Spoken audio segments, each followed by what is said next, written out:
It's like I can't walk on the ceiling. Oh yeah, got me dreaming, dreaming in colors I never dreamed in. Oh yeah, I let you in deeper than I let anyone else before. Filling up with my broken pieces, took them all and made them yours. Didn't know what my heartbeat needed, skipping out, no I can't keep score. When I lose my breath, boy, you got me breathing. Oh, every little thing you do, every time you hold me, take me higher, higher. Every little thing you do, every time you hold me, take me higher, higher. Oh,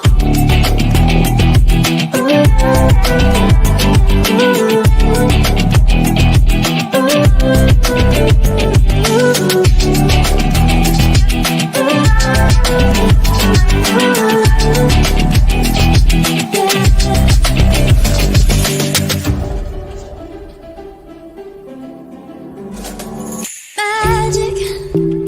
No, I'm never letting go. Now that I have it with you.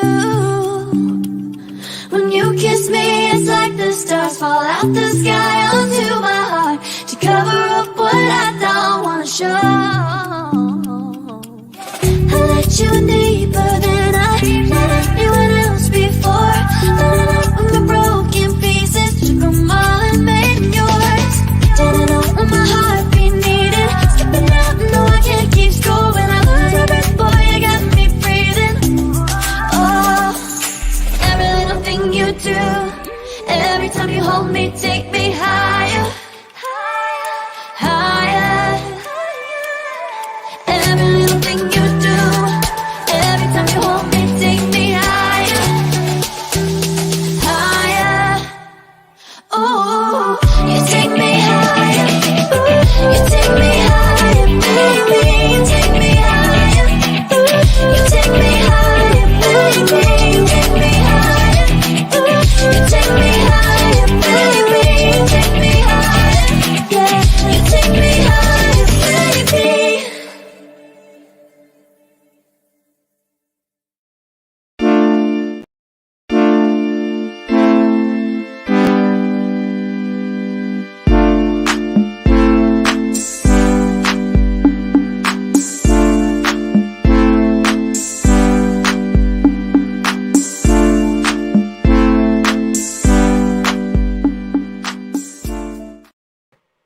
Welcome to Radical Truth to Power, the progressive news show of Let's BS Free. I am your host, Marlon Clyburn, along with the whole crew, Theus Robinson, Tracy Carson, and Anna Hart.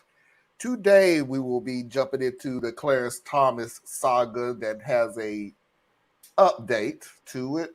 We're also going to finish the story that we started yesterday on the Jones and Pearson reinstatement. And the second hour, we will have a strange Am I the A-hole, the returning real or nah. And unfortunately, I have a candidate once again for the worst person of the year.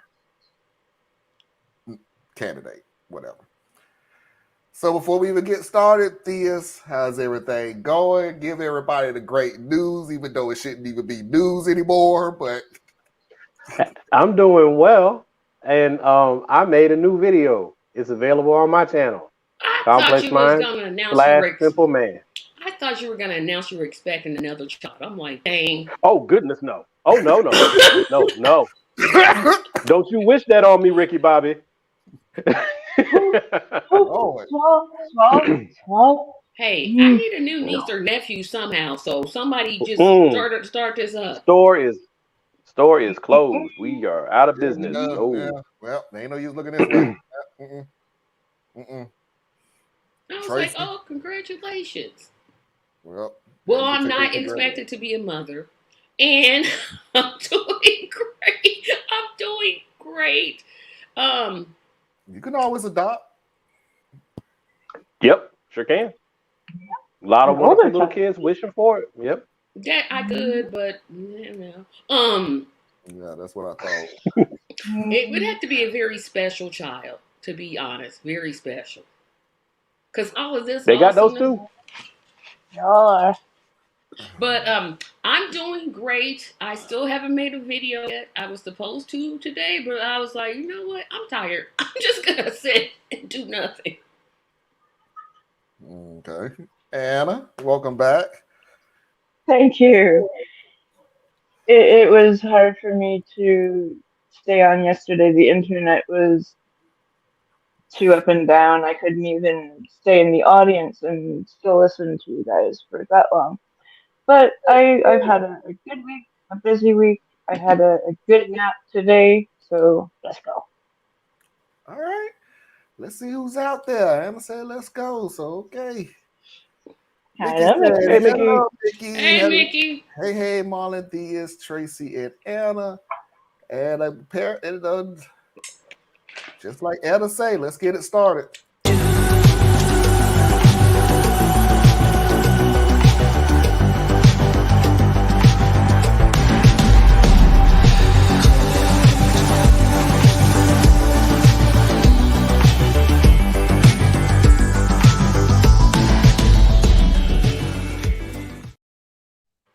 So let's go ahead and jump into the next video on Clarence Thomas, Supreme Court Justice Clarence Thomas, and the situation, the first situation that got him. See, I hate to say got him in trouble because technically ain't jack happened so far. So let's talk about Trouble is the when you first, see consequences. yeah, Sorry. let's see the first situation that brought everything to light of him possibly getting in trouble. That was a long way around nothing, but here you go. Island hopping on a super yacht in Indonesia, all-male retreats at an exclusive California club, fishing at a private resort in the Adirondacks. For more than 2 decades, Supreme Court Justice Clarence Thomas has reportedly enjoyed luxury travel virtually every year, sometimes traveling the world aboard a private jet with a Dallas billionaire Republican megadonor without disclosing any of it to the public. An expensive secret that is now landing the conservative justice in hot water. The travel, reported by the nonprofit journalism outlet ProPublica, never appeared in Thomas's financial disclosures. Thomas's host, real estate magnate Harlan Crow, has not had any direct business before the court, but his gifts and his access to the court's most senior conservative member have sparked concern. Thomas and the Supreme Court have not commented, but in the past, Thomas has portrayed himself as a man of simple tastes. I prefer the RV parks. I prefer the Walmart parking lots to the beaches and things like that. There's something normal to me about it. I come from regular stock. In a statement, Harlan Crow said he and Justice Thomas have been close friends since 1996, and they never discussed pending cases, adding he never sought to influence Thomas, calling the trips no different from the hospitality we've extended to our many other dear friends. The Supreme Court has no formal code of ethics and no enforcement mechanism for any potential wrongdoing. Congressional Democrats are calling to change that. There's absolutely no reason why the Supreme Court shouldn't be subject to a code of conduct just like every other federal judge.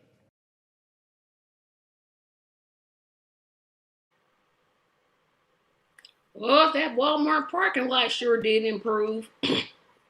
Walmart parking lot lie. Guess he got over that problem with going to beaches. He got over that. Yeah. It don't. Even in the U.S., beaches ain't even good enough for him anymore. Nah, he got to go hours away now. So here's the deal. So to make something perfectly clear, okay? The reporting is one thing. That is something that justices are supposed to do. It's not a law. It's just an agreement between them and the rest of government that they are to report it. So even if this is somewhat sketchy, this is not going to get him in trouble because, again, just like Mr. Crow said, he does this for all his friends. So Thomas can easily say, hey, we do this all the time. So I didn't, you do something all the time. I ain't know every single solitary time I had to report it. So that's not what could get him into deep water. What could get him into deep water is there was a time or two, because they're still investigating, a time or two that Clarence Thomas used Mr. Crow's private jet plane alone. Harlan Crow was not on that plane. So, no, you cannot use the excuse of Harlan Crow took you on Lavis's trip like he takes everybody else. Because there was a time or two where Clarence Thomas used Harlan Crow's jet plane alone. Did I just freeze everybody? I'm sorry. No, I didn't see you freeze. Oh, everybody froze on me. It's like I was the only one moving. Sorry if it happened. Today because I'm clicking on things and it's coming up really slow. So I couldn't hear for some portions of the video. It went dead in my ear. I can hear just fine. Yeah, I heard the video okay. But then when I all of a sudden froze, I was just, yeah. Oh, well, good thing we started at 8 o'clock. It won't take long. So anyway, right there is what could possibly get him in trouble, that he is using a donor's private property for himself. And, of course, not reporting that either. But can that really get him in trouble when there's no actual rules for the Supreme Court? Like they're not required to step down from cases that they have a conflict of interest. Nope. They're not required to disclose anything. They're not required to do anything. They're the only branch of government that is the closest to a monarchy that we have. Like they decided, not we had no voice. We were still property. They decided to put this thing together and make them completely untouchable. Right? The only thing that can get them is, 60 or 65 votes in the Senate to impeach? I think 65 votes in the Senate to impeach. I thought it was 60. No, I think 60 is to beat the filibuster, but 65 is like that 2/3 of the Senate rule. Well, So 2/3, that would you be can't get 'em. 75. That would be 75 if it's 2/3. No, that'd be 60, 66-ish. And the Republicans aren't going to do a dang thing, which means he's going to get away with it. He's going to get away with it. So because again, why would you vote against something that you're doing too? You don't want to open those floodgates. Well, the Republicans will not vote for it only because Clarence is theirs. That's the only reason. Because if it was flipped, they would vote. They would absolutely vote if it was Biden was the president. Sotomayor. If it was Sotomayor, they'd have a vote yesterday. I disagree. There's no way Tracy, I'll put another name out there. Nope. The newest signed Miss Jackson. Ketanji Brown? But if any of them leave, my point is, if any of them leave and Biden is still president, he's going to get to he would have to not be president for that idea to even come close to working. But Tracy, we don't have to worry. No, because they could just switch one Democrat for another. You have to understand something, Tracy. Who nominates Supreme Court justices? I thought it was the president of the United States. That's who I thought. Yes, but he nominates. But Tracy, check this out though. If they were to get rid, nominates a Supreme Court justice. He doesn't vote them in. And you got to remember something, right. Tracy. But if they vote him out, then he's still going to have to nominate somebody. Yeah. Right. Yeah. But what did they do with Barack Obama? What did they do with Barack Obama? They told him he wasn't going to nominate nobody. We ain't got to worry about that because we're 1 year away from elections. And it would be so They don't care if you're 3 years away. It is so unethical to vote somebody. They're not going to vote anybody out. 1 year left on their term. No, I agree with you, Tracy, that they're not going to vote. They're not going to vote anybody out. What I'm just saying is they won't vote anybody out because it happened with one of their guys. But if it was... We can't hear you, Theus. We can't hear you, Theus. Oh, maybe I must be having internet issues. Can you hear me? Yeah, we can hear you now. Okay. I was saying the Republicans won't vote because it's one of their guys. If you flip this on its head, it would be the Democrats who wouldn't vote because it's one of their guys. The Democrats would pretend like they would do something, but they wouldn't do anything to mess with the Supreme Court. They're not going to do anything either. It's impossible to get 2/3 of the vote either way. I agree. But what I'm saying is the way that this thing is shaking out, there's no accountability. And then to put any kind of account, like you were saying about they wouldn't do it because Biden's president. But what I'm saying, that wouldn't be their problem because they've already proven they don't care about right and wrong. All they care about is power. So they will block Biden for the next 5 years if they can. They don't care. And I'm just going to I'll throw a conspiracy theory out there. I'm not saying that it would happen, but it wouldn't shock me if it did. Let's say that they did decide to vote Clarence Thomas off the Supreme Court. Let's just say, hey, he got to go. He's a liability. We can't do this. Blah, blah, blah. I know. Let's use our reading rainbow imagination on that one, but let's give it a shot. But the deal is you have to remember who we're talking about. We're talking about the Republicans. So it's not they're going to do it. It's going to switch to when they do it. And I guarantee you they're going to do it as close to the election as they possibly can. So when they come back now and go, there is no way that the president should be allowed to get a nomination for the Supreme Court, who's to say it was a month before elections? And Trump got his 1, 2, 3, boom. Yep.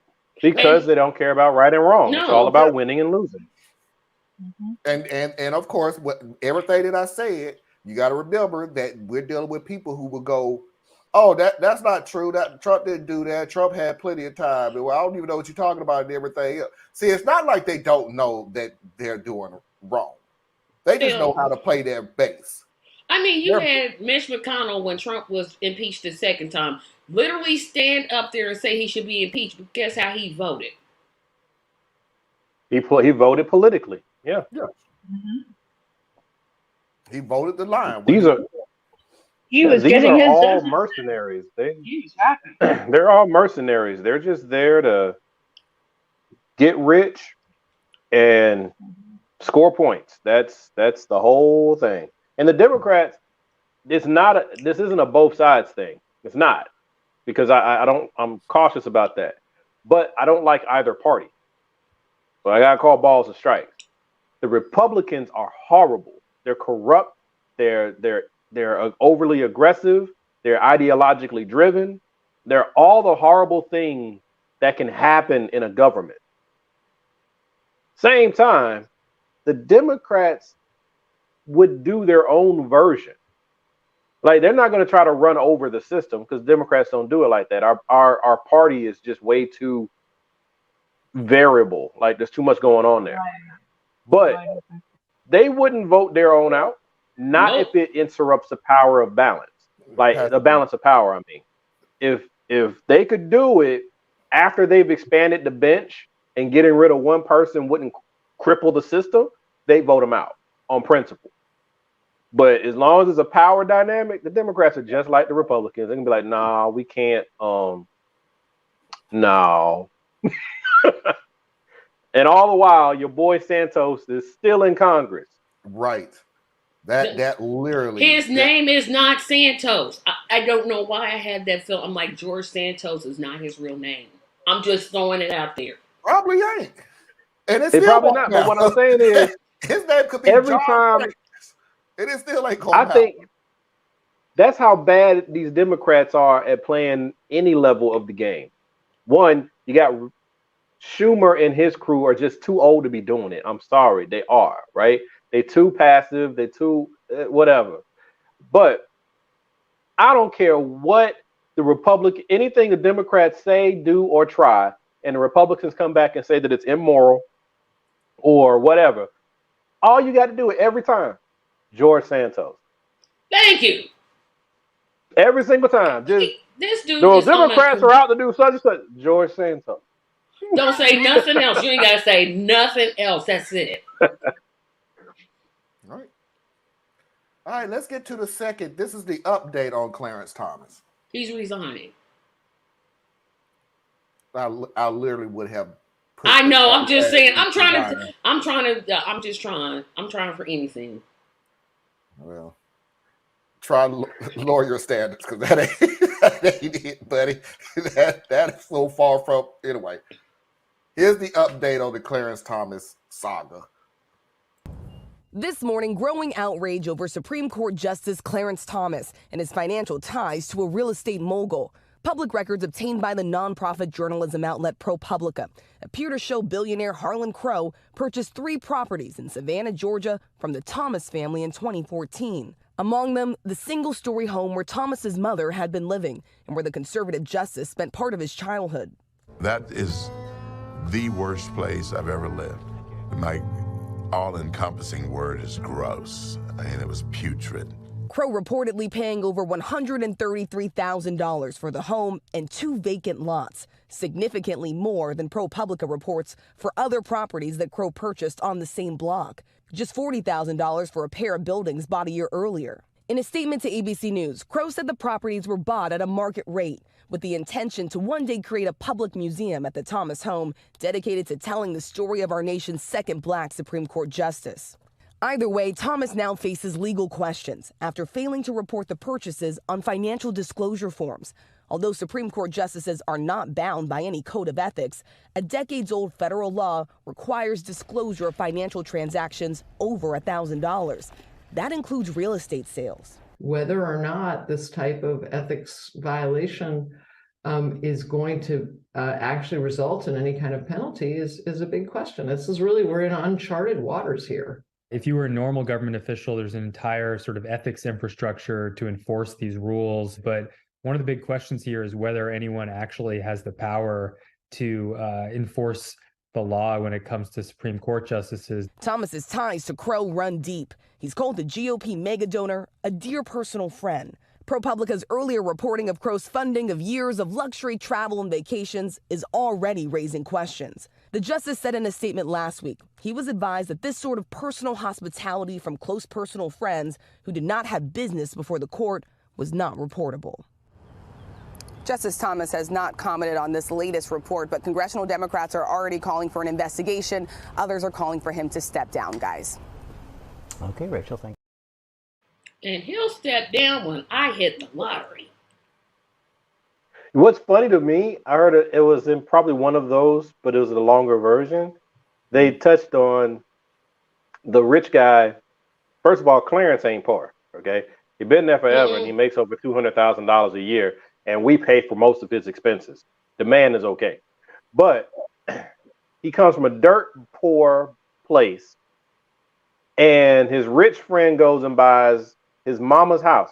And the rich guy in his statement says that they purchased it so that they can make it like a museum in honor of the second black Supreme Court justice. And he purchased it to restore it and maintain it, right? He said it was garbage. Now, right. So restoring a garbage house, couple thousand, but they have updated this house, and Clarence's mama still lives in the house. So it's not even in the house. Yeah, she's still kicking. He bought the house. The rich guy bought the house, upgraded the house, bought some more property. It's all going to be given to the Thomas family, and I mean, basically, this is a clear gift to your mother. This is bribery, like they done plain tried to as put day. the mama. They done put Mama Thomas in this thing. Well, Mama Thomas probably was the one who figured out how to do it all. Like Mama Thomas gonna say, "No, son, this is wrong." Now, baby, we're not going to do that. No, Mama Thomas was like, "This is what I raised you for, boy." He said it was the worst place to live. They gonna restore. Restore what? What they gonna restore? Let me tell y'all something right now. If the people that's on that block, I want you to listen to me really closely. If Mr. Crow actually goes through and makes that house into a museum for Clarence Thomas, I need you to get the first application that comes off the printer. Fill out your W-2 forms, turn everything in, get your uniform, and go and work in that museum. And I'm telling you this for a reason. It's going to be the easiest job you've ever had. Nobody's going to visit. No damn body is coming to that Your only job is going to be dusting and waxing. That's it. Y'all are so dusting wrong. and waxing. Do you know how many conservatives would go? Bring your PlayStation. None. They would be like, "Look, children, we're not racist. Look at what we built." The only conservatives that would go, actually, no, none of them will go. Not a one. Like they will go when it first gets unveiled. Yeah, that'd be the end of it. That'd be the end of it. Even Candace Owens ain't gonna go there. So you she ain't gonna step foot in that town. So you may need to work the first day, the grand opening, the tour, and everything else. After that, it is smooth sailing. And bring your earphones. Make sure you got a banging music list. Make sure you bring your Game Boy. Make sure you bring your whatever. Just make sure you have some type of entertainment because you're going to be standing around, and as time goes on, you're going to be sitting around because there ain't nobody coming to that museum. I think y'all wrong about it. I think y'all wrong about it. All you need to do is put somebody in one direction where they go through different rooms and look and walk back out the door, and you just say, "Thank you for coming. Have a great day." And then you go back to the back room where somebody got their PlayStation 5 already set up and have a ball. It's going to be the easiest job you've ever had. Now, I'm also telling you this for a reason because you got to remember who we dealing with. You only got about 6 months to a year with this job, though, because they're going to close the museum. Yeah, you're not going. If what y'all saying is true, he ain't gonna have but 2 weeks, 2 solid weeks of a job. Well, the whole purpose of the museum is to transfer wealth and ownership. Ain't no museum. Mama live in that house. So even when she dies, it becomes heirs property. Comes right back to Clarence Thomas, tax-free. Well, wait a minute. Would he have to sell it back to Clarence Thomas for it to be his? No, because he bought it. All he'd have to do is never transfer ownership, right? Because that's one thing I did learn working in the banking system with these rich folk. You could buy a lot of them, especially that middle upper tier, them people that's between like $500,000 to $1 million. They don't own much of anything. They control things. So like they own the business that owns the stuff. It doesn't matter. You try to sue them, they ain't got nothing on them. There ain't nothing you can do. Everything is tied up in their business. And that's what these rich folk do. So like this rich guy bought all this stuff for the Thomas family. As long as he's going to make it only their use, it's as good as them owning it. And they ain't even got to pay taxes that way. It's a pretty good hustle. Hey, they've been playing it for a long while. So anyway, make sure you fill out that application and museum. He up there talking about the house was terrible and he didn't want to live in it and it was reputable, whatever word he used. And it's supposed how stupid does he think people are to believe that? And he don't care. It has nothing to do with stupid. It has everything to do with nobody gives a damn. Point of reference. Nobody cares. Everything to do with there's nothing you can do about it. Here's my point of reference. Does Thurgood Marshall have a museum? Probably. Probably so. See, he deserves them. Clarence Thomas don't deserve nothing. Nothing he deserves. Nothing. I still believe in Anita Hill. Thank you. I know it has nothing to do with what we're talking about, but I just thought, I'm going to just put it out there. No, it still has a little bit to do with it because it also speaks to his character. He has always been a crooked person. From day one. And who nominated him? Bush? Father Bush nominated him. And it really doesn't matter when they keep doing with this. You have to have good Clarence Thomas, Kavanaugh. The list goes on and on with people who have the most shadiest background, along with the evidence of your shadiest background. But quite honestly, it just depends on who's in power at the time. Woman on the Supreme. It has never mattered. You have a woman on the Supreme Court that says that she delegates decisions to her husband. Are you kidding me? She's deciding cases? Huh? What? Yeah. Just because you're a Supreme Court justice doesn't mean that the wife doesn't run things. She says she delegates. No, she's saying her husband. She defers the decisions to her husband. She defers decisions to her husband. That religious stuff. Anyway, yeah. These are the women that come into office with every intention of just getting the position long enough to give it back to white men. Yep, that's all their job is. And Clarence Thomas too. Might as well add him to the list. Yeah, Clarence is a whole different type of thing. Clarence is he's that pick me Negro. He's the one. Same thing he did with Dr. Ben Carson. You spend your whole life as an exceptional talent, because he's an intelligent dude. That's how he got where he's going. But what happens is along the way, you become a token, and somebody chooses you, and they help push you along, and you start believing you're actually as good as they're telling you are. You're different. You're great. You're not like them, right? He's just an intelligent Herschel Walker. Yep, they didn't talk about werewolves. This. That is a perfect. You are an intelligent Herschel Walker. Anna is an intelligent Herschel Walker. Anybody with a pulse is you take that back. Herschel Walker. You put Herschel Walker you take that back in the same sentence? Jeez. I think he's saying that Herschel Walker doesn't have much intelligence. Herschel Walker is a token. 2-year-old he is you. Walker is an he's a Walker. If you know the story of Uncle Tom's Cabin, he's a Sambo, right?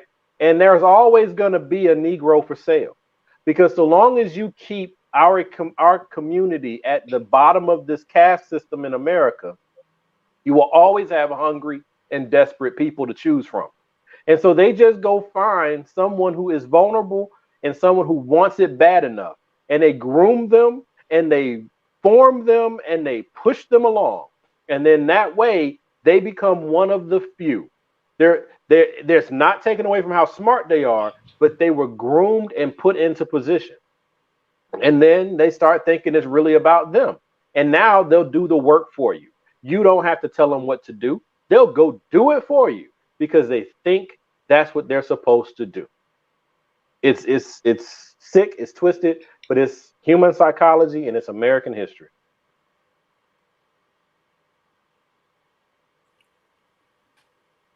USA. So let's go ahead and move on and finish the story that we was talking about yesterday. So I could actually finish what I was saying, because I looked back on the video and I was like, you know what? I never got to get to say what I wanted to say. So sorry, that was probably my fault. No, it was definitely your fault, but you gave me some good stuff, though. You use yourself literally. If you look at it, because I put some up already, you literally gave me 3 different videos from the same conversation, but it was 3 different subjects. But we're still talking about the same thing, though. But it was 3 different subjects. So thank you, Theus. Makes my job a lot easier. I need you to pause from time to time so I know when to cut through to the next video, but still. Thank you. So here is what I'm going to start off with, and what made me proud, because the situation with Jones and Pearson getting kicked off the Tennessee state legislation, they got back on, and what I wanted to see is how was they going to react coming back. In other words, the whole point of it was stay in your place, boy. That was the message that was sent. That was the whole freaking point of you doing that. So I needed to see for myself, are you going to take that message, or are you going to still sit there and be the person, the thing that got you elected, the thing that got you the support, the thing that got you, I ain't going to say reelected, I guess voted back up there? Are you going to change your stance? Let's see, did they change their stance? The purpose of this bill is to strengthen the prohibition on the divisive concepts and promote freedom of expression. Representative Reagan, do you not believe that college students are mature enough to talk about issues like race and systemic racism, some of the concepts you want to ban? I believe in God. All else is settled by facts and data. That's not an answer. You call this the freedom of expression bill, but it's prohibiting concepts from being discussed freely on college campuses. It seems like it's based off of white fragility, fears of teaching the truth of history. You grew up at a time where America was segregated. I'm just trying to figure out, how will we be honest about our history? Your assertion is incorrect, sir. It does not prohibit discussing these. Under present law, the following concepts are defined as divisive concepts. Students can report professors, this sounds like fascism. This sounds like authoritarianism. This does not sound like democracy or freedom. And I'm trying to get an answer as to see what is the origin of this bill, but you're being evasive because I think that you don't even know what the purpose of this bill is, besides to feed into this racist narrative that you've been promoting all session. Representative Jones, that's a personal attack and you're out of order. It is not a personal attack, it's a matter of fact. Representative Jones, you made a direct comment to the representative accusing him of something. Representative Reagan, do you believe it is racist to prohibit concepts on systemic racism in the history of America? Once again, my belief is in God. I settle other things with facts and data. We keep bringing up God, but God says in Isaiah 10, woe to those who pass unjust laws that hurt the poor and rob them of their rights. And so stop using God to justify your bigotry. Stop using God to justify hatred and racism. Stop using God to put Representative Jones, you were out of order. So for the first, you're Please, you talking and you won't mute. You're muted. You're muted. You still muted, this. And it's good that I was muted. Never mind. Never mind. Carry on. Gonna do all that, then say never mind. I'll mute on my own doggone self if he gonna cope with that. So to answer the question, nope. Jones still there. Jones still there. Jones still fighting. Say what you gotta say. Bring it up. And by the way, I believe in God, and I defy the facts and figures. Dude, gee. How does that answer have any bearing for where you are standing? It doesn't. It wasn't supposed to. Supposed to buy time. It's supposed to deflect. He's purposely taken one word out of context to do this little piece of crap, and that's the word belief. So when he says, I only believe in God, that was the word. That was the thing. So you can never go with, do you believe in this policy? Do you believe in this procedure? Do you believe in this bill? Do you believe in this law? Nope, I only believe in God. I let facts and figures figure everything else out. Okay, so show me where your facts and figures tell me that this is a good idea to write this bill. Or even if this is a problem. I mean, this is what the Republicans do. They have bills. They don't write bills. They don't write bills to solve a problem. They write bills to create a problem that doesn't exist. No, they distract. They write bills to distract from the fact that they have no policy for anything. That too, yeah. Yeah, you have to create a problem that doesn't exist. The thing that's most beautiful to me is, one, the play is still the same. The actors are the only one who keeps changing. This is exactly what they've always done. Conservatives. This is exactly what conservatives have done throughout American history. It's never changed. They do the exact same tactic. They hide behind God, but they don't even know God. They act in direct contradiction to everything that God says to do towards others, and then say that they themselves are the representatives of God.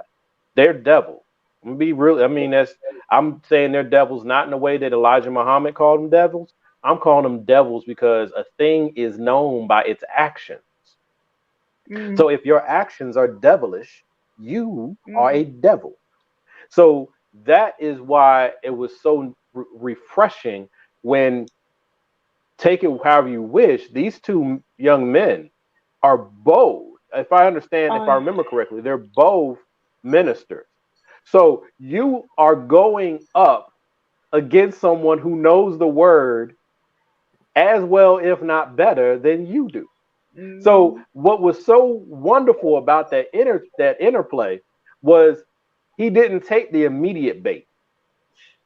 He said, "Do you believe?" And the guy he did his deflection. I only believe in God, facts and figures to fill the right. All right, if you only believe in God, and this is no disrespect to y'all out there, but if you only believe in God, you already struggle with facts and figures. So let's not play these games. But what was good was he said that, and God stayed on his talking point. He brought it up again, God stayed on the talking point. After he had made his point, he brought it up again, and then used the scripture and handed it right back to him. And said, okay. And then old boy sit there and bailed them out with the gavel. You're out of order. You're making an attack. That was not an attack. Because he saw that his team had just got beat. But this is gonna, I think this is what people need to watch out for. This is gonna keep happening to them. This is going to keep. This is going to keep happening. They're going to keep getting attacked, and they're going to have to remain strong. And that means and that anyone who acts like them around the country. Yeah, but I'm saying in this particular case, those legislators in Tennessee that agree with them are going to have to stand with them because it's coming. They already was paying enough to say, hey, if they come back, we're not going to give money to their district. You said that out and loud.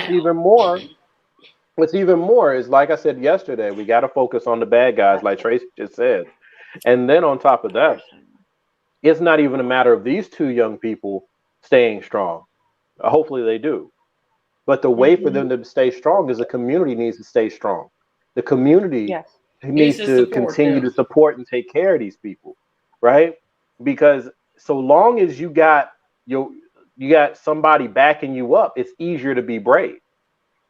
Yep, right? But once the cameras start to calm down and ain't nobody paying attention, and now, people are making death threats against you and your loved ones, but the cameras aren't paying attention anymore, the game changes. Yep. So the community has to continue to rally around these young people so we get more young people to come in behind them. Yep, and send more like them. It is easy to act one way when all the eyes are on you, but it says 1,000% more about if you continue to do it. And I truly do believe that these two young men will continue to walk their walk, not just talk their talk. But I know American history, and I know that these are state level representatives, which mean they more pettier in Tennessee. No, and not only that, I'm just saying American history has shown if you are disruptive enough, all you have to do is wait until the cameras go home. Yep, just wait. And bad things can happen to you. And when the cameras come back, it's too bad. You already dead and gone. And the cameras can come back and do whatever they want to. Yep. And then they're doing a background, although they ain't old enough to do a full background check, but they background being checked into. They're trying to find any little thing. Absolutely. So to my brothers and sisters out in Tennessee, if you look like me, if you walk like me, along the poverty line, or actually much below, protect them.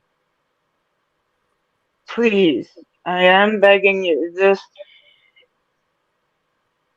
They need you. Go out and do something. Please, contact their office. Please. And not only that, please protect them. Yes, but remember what I said. Don't focus on the heroes. So protect them because we need to rally around them because of what they represent. Because if you can protect them long enough to continue to develop, you can get more like them to come into the game. Right? Yeah. Their purpose is to swell their ranks. Right? Their purpose is not to save anybody. That's not their job. There's only two of them. It's not their job. Right. Their job is to continue to build the movement so that more young people and more people of means and intelligence and processes can come in and join the fight and be serious. So that's what that energy has to be around. If we only focus on those two individuals as far as what they themselves can do, the danger in that is the movement can be then stalled yet again when one of them has a failing, when one of them comes up short. When we find out that one of them is homosexual, but everybody thought he was straight. When we find out that one of them has a drug problem, but we didn't know he had a drug problem. See, if you focus on the two, then they only have to attack one of the two to get to stop you. We got to build, right? And that's my biggest concern because America is masterful at breaking movements before they become movements. That's what it does. So let me just throw this out here then to all people in Tennessee, all of you. Yep. This shot of what they did in the state legislature was not a shot at these two guys. They literally was the forefront of it, of course. So just to make that perfectly clear, the shot was not directed to them. It was directed through them to tell you to stay in your place. Yep, they're staying in Either place. get on board or we will silence you. And to show you how serious we is, we're going to take two elected officials and make an example of them. And that is a mark of saying, if we can do it to two people who was elected up here, imagine what I would do to you.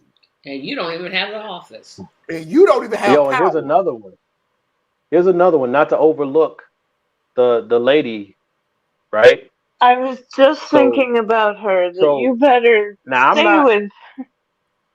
Yeah, so not to overlook the lady. Now, the reason why I don't talk about her that much is not because I don't respect what she did. It's because I don't like when allies and associates get more attention than the people who are actually subject to the struggle, right? So I minimize her role on my own score, but it doesn't mean that her role is minimal.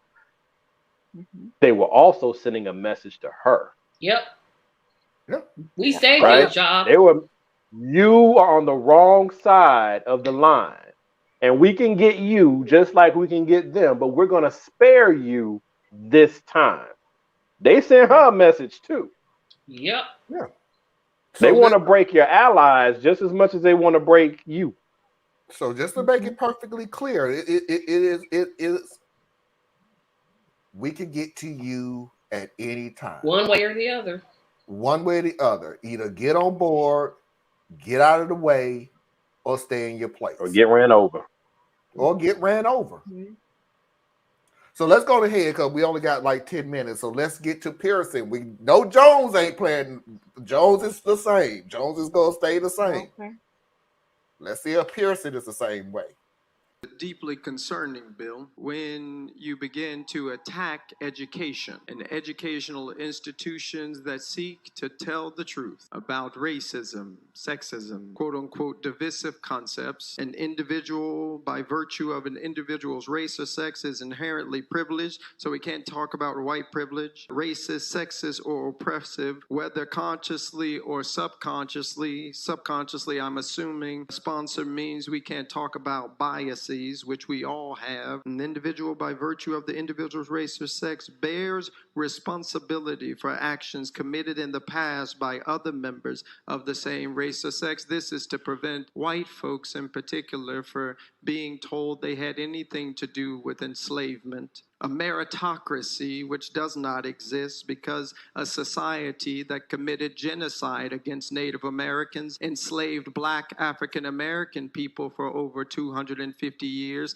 cannot be a meritocracy because we didn't all start at the same place. But you will not be able to say a meritocracy is inherently racist or sexist or designed by a particular race or sex to oppress another sex, despite the fact that in the United States of America's Constitution that we all swear an oath on, Black people were considered 3/5 of a person. Only rich white men could vote, not women. But you tell us those things we wouldn't be able to talk about. The state of the United States is fundamentally or irredeemably racist or sexist, and the reason I'll vote against this legislation is actually because I do believe this state, this country is redeemable, but it is not going to be redeemed or resurrected if we allow the status quo to persist that silences different ideas. It will not be redeemed if we do not have the courage to look at ourselves and our institutions in the face and demand that they do better. It will not be redeemed if we operate business as usual and not do the work of justice. America is redeemable. The state of Tennessee is redeemable. But if we do not do the work of repenting through true education, by telling the truth, or as Memphian Ida B. Wells said, shining the light of truth upon our institutions and upon our lived experiences, which has made it much more likely for you to stand there than for me. If we do not tell the truth about our past and our present injustices, the state of Tennessee, the United States of America, will not be redeemed. This is the work that we should be committing to, not banning people's ability to think critically about how we got to where we are because we're trying to preserve a status quo that has hurt us. But I've got good news. No matter what you do, people always rise. The member's assertions are deceptive and incorrect. However, I'll let it sit at that. Thank you, Mr. Speaker. 73-25 nays. Senate Bill 817 having received a constitutional majority, I hereby declare pass without objection. The most considered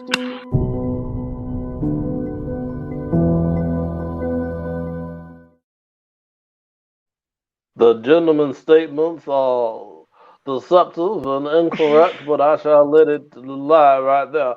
In other words, nuh-uh.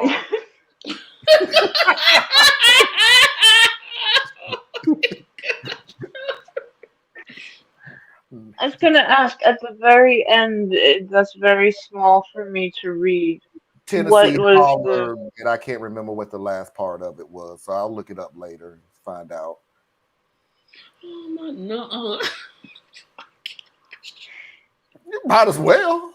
That's all Andrews is like, nah. You know how old you are when you get to a point in your age where you know you are the most whitest, racist, elitist individual in the world where your lips don't even move anymore. You just like grumble words you out. mean like Mitch McConnell? They know what they're doing, but somebody voted these people in. That's my point. Somebody went and voted for them. My only belief is what you fail to understand is that it's not that I'm evil. It's just that my heart died long time ago, and I can't say what he said was false, but it was not true because I know that's not how I would have said it. But it is what I mean. Stop. But what I mean to say oh my gosh. You are not being nice about what I don't like it. I wonder how many times they had to stop themselves from saying what they want to say. Wait, man, could you speed up, please? Do you have a rebuttal, sir? Listen here, boy. I mean, sir. Here's the point I think we're all missing through our laughter. Somebody elected these nincompoops to office in the first place. No, Tracy. No, they built the machine. They built the machine. Nincompoops over and over and over again. And keep on putting them in there. You know they racist. You know what? I'm okay with it. Sorry. I have an update on the guy that peed in the chair. Oh, boy. I had to look it up. Show his picture. Show his picture. Ain't no way in the world I'll put pictures up. Call his name. Call his name, because he deserves sweets. I don't know his name. I'm going to find out this one. He didn't pee in his chair. He peed in somebody else's chair. Yeah, he peed in somebody else's chair. That's what we were saying. Yeah. It was an assault. In the very beginning. Yeah. Because if he had peed in his own chair, then we'd just be like, my wife bought these off-brand briefs. And had she had used the depend, I would not depend on great value, because there was not great value in what happened here today. But that's something critical race theory don't have the balls to tell you. And I'm not woke. See, and I'm definitely the thing I say about critical race theory is that it is critical about race, and the theory is racial. So to protect you from this racial theory, we must be critical of critical race theory. And you got to understand one thing about critical race theory. They don't want to tell you. But I'm going to tell you because they don't want to tell you. No matter what, notice how they say theory. Not facts. It's a theory. They don't even know the real answer to everything. It's just their thoughts. And what are their thoughts? Racist. Yeah, it makes white people feel bad. To be racist, and it's offensive that you call me racist for being racist. And when you start talking about racism, and it was a theory about racism, what was the first place they went? It was critical. But they don't want to tell you that. They don't want to tell you that. They don't want to tell you that. But here's why I blame the left. Because they just moved. They just changed terms, right? So then it's like I can't take no more. So it was like first they stole swag, then woke, and then they stole woke. Then they went from woke to CRT. And then they went from CRT to 1619. Then they went from or vice versa. Then they went to DEI.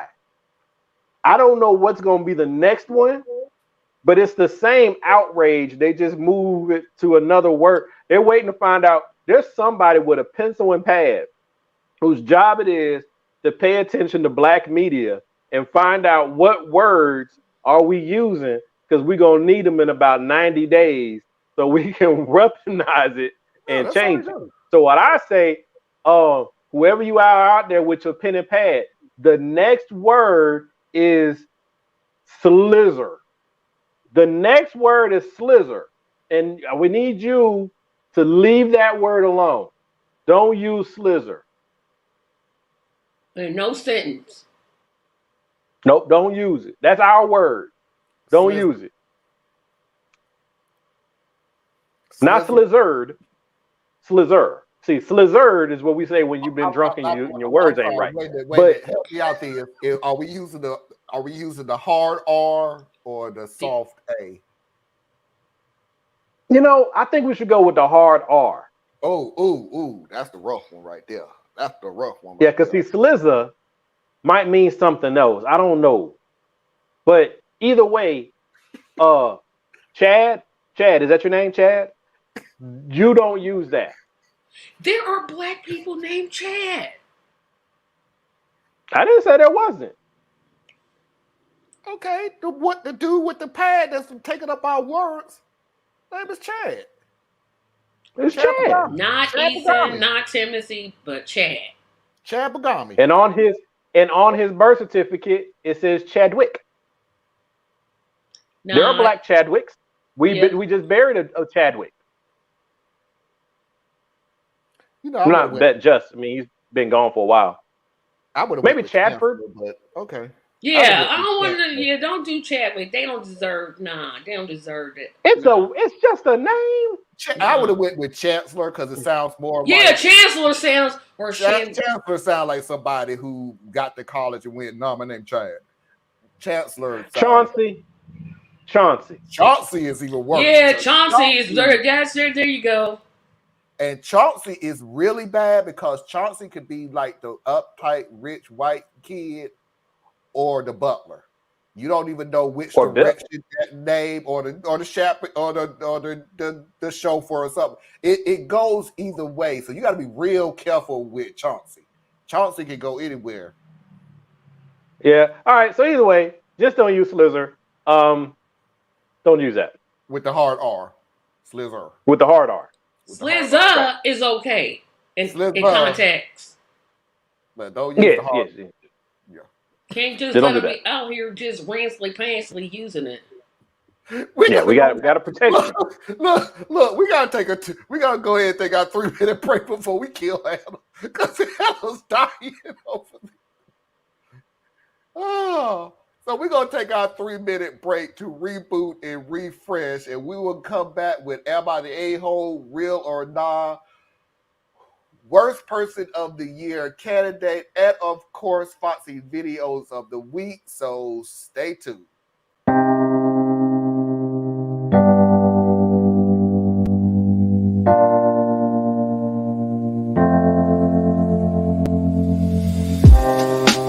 Living for weekends, wishing I could take a break from this world. Running on a hamster wheel, but searching for something I can't feel. I just wanna be a lost girl and fly. Take a breath, feel my wings spread, levitate above the ground and make eye contact with clouds. Now I'm rising, I'm soaring above it all. I just wanna be free, finally, I wanna be free, I wanna be free, finally, I wanna be free,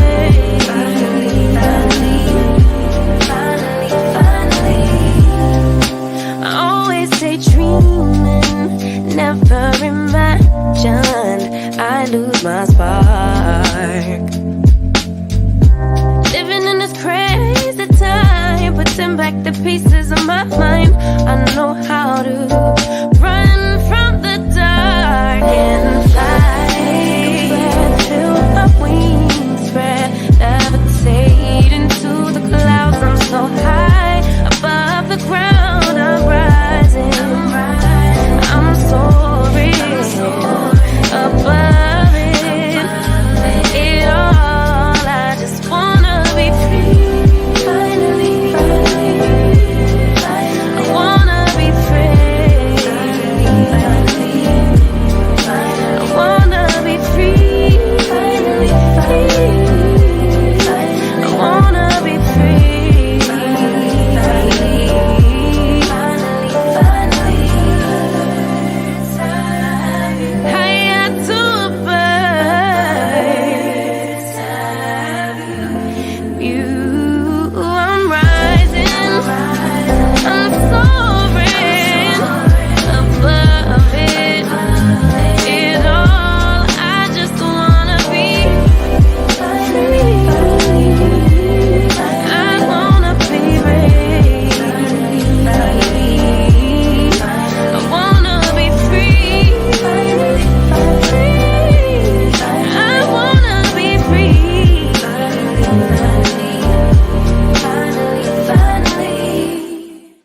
everybody, and welcome back to the second hour of Radical Truth to Power.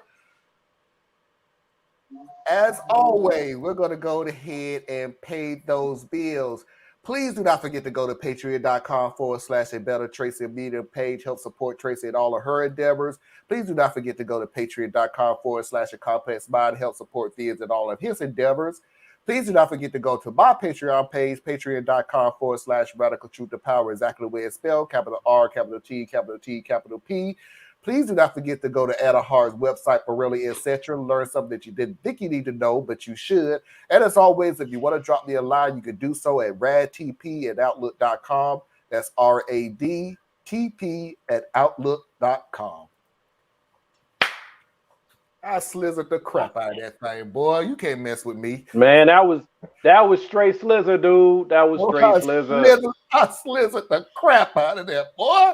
Get off my slizzard. Get off my slizzard. Hey, y'all make sure though, for real, the competition is on. The race is on to get Tracy to 200 before Marlon. That is the race. Place your bets, folks. We're going for 200. She's the comeback kid, and I'm coming up in third, fourth, eighth place. I'm trying to get to 50. We're just trying to get to 50, y'all. But first, let's get Tracy to 200. Let's get Anna to 195, and let's get Marlon to 122. And we're on I'd his be show. happy with 200 as well. You know. 192. 192. Marlon 192, Anna 195, Tracy 200, and me 50. We all want to be, all four of us to be 200. Solid 50. Sure. Hey, I have never felt so much love in the room right now than this. Hey, I said we all want to be 200. And I wanted something better for each of you than I wanted for myself. So I'm just saying, that's love. Hey, Parker. Hey, Parker. What's up, Parker? Slizzer to you, man. So we're going to go. And you need to shut the slizzer up. Man, I don't know what's going on. Hey, watch your mouth now. Just coming back. Am I the slithering a-hole?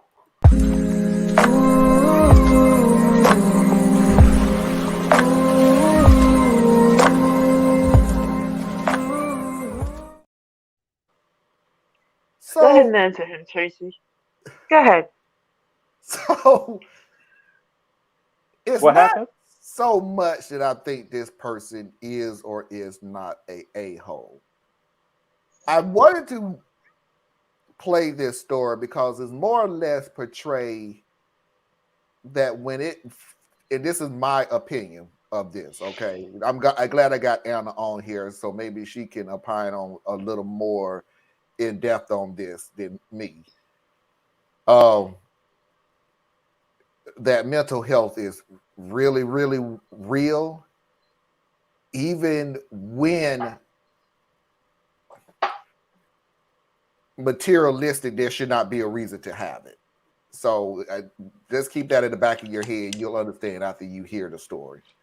Of my girlfriend, but I feel like I need to break up because of my insecurities, and I honestly don't know what to do. Okay, to start things off, I want to say that I'm not hideous, but I am a bit on the chubbier side, and I carry a sort of nerdy, clumsy look in general. I work in IT, and I make a decent salary, and have average social skills, I would say. My girlfriend, on the other hand, is the most beautiful woman I've ever seen. She is very conventionally attractive. She is also currently doing her PhD, has her own business on the side, and is just the life of any room she enters. We met online through a gaming community, and for the first year of talking, I did not even know what she looked like, and I did not care. I fell for her personality and intelligence. When I met her in real life, it was like an explosion. Like, oh my god, I love her so much. Now, I'm not very experienced when it comes to relationships, and I did not know it was even possible to love another person that much. Her looks or my insecurities did not matter, because everything was just amazing, and I couldn't couldn't care less about what anyone else was thinking or doing. Also, I would love her even if she looked like a bag of trash. I knew she was perfect the way she was before I saw anything. That was 1.5 years ago, and I can no longer handle it. Our relationship itself is going very well, and she has moved to where I live, and that's from the country of Norway down to Spain. I, however, am starting to slip into what I'm pretty sure is a depression, connected to my body image and my confidence. In the beginning of our relationship, some friends would make jokes about me and her, saying stuff like, "She probably thinks you are rich or something. You need to tell her soon that you are not." Back then, it did not matter to me that much. However, I feel like it's only gotten worse. The other day, we were visiting my family, and my mother made a joke about children. My brother then said, in Spanish, just so my girlfriend wouldn't understand, that my girlfriend would be crazy to have children with someone as ugly as me. It was a joke, but it really affected me negatively. Whenever we are out, guys always come up to her. She always tells them to get lost and tells them she has a boyfriend and is not interested or whatever. But I feel very self-conscious knowing that everyone in a restaurant or bar looks at my girlfriend thinking to themselves, "Oh man, what a beautiful woman. Why is she with him?" I have always had issues with my looks, and people were quite mean to me in school about it. She also has more money than me and is generally just more social and fun and incredibly smart. So I feel like I compete against the whole world while having nothing to offer. I also feel weird about talking to my girlfriend about it because she has a lot of issues and problems herself, and I want her to see me as strong and able, and right now I feel pathetic. However, after the last time a guy approached her and asked her for her number, I brought this up with my girlfriend, telling her how awful it makes me feel, and she assured me that she loves me. She always pretends to not even know what I am talking about when I say that she is out of my league and that people laugh, and that I should focus on what she is doing, choosing me and being with me, rather than what other people are doing, which is outside of both mine and her control. She is right. I know that. And to be fair, she has never acted in a way that made me think I can't trust her. She is very affectionate and never looks at other people in that way, or even entertains flirting. But it has gotten to the point now where I get a full-blown panic attack whenever we go out to a restaurant. I know everyone there is going to look at her and then look at me with disgust and confusion, and I honestly just can't face it. I am now thinking if I was an idiot thinking that this relationship was ever going to work. I feel like the only way I can move forward is to remove myself from this situation, but I don't know how I'm supposed to live without her. I talked to a friend, and he is basically advising me to break up with her and go to therapy until I am ready for a relationship again, or else I would become controlling and awful just like her ex. That thought scares me more than anything. What should I do? First off,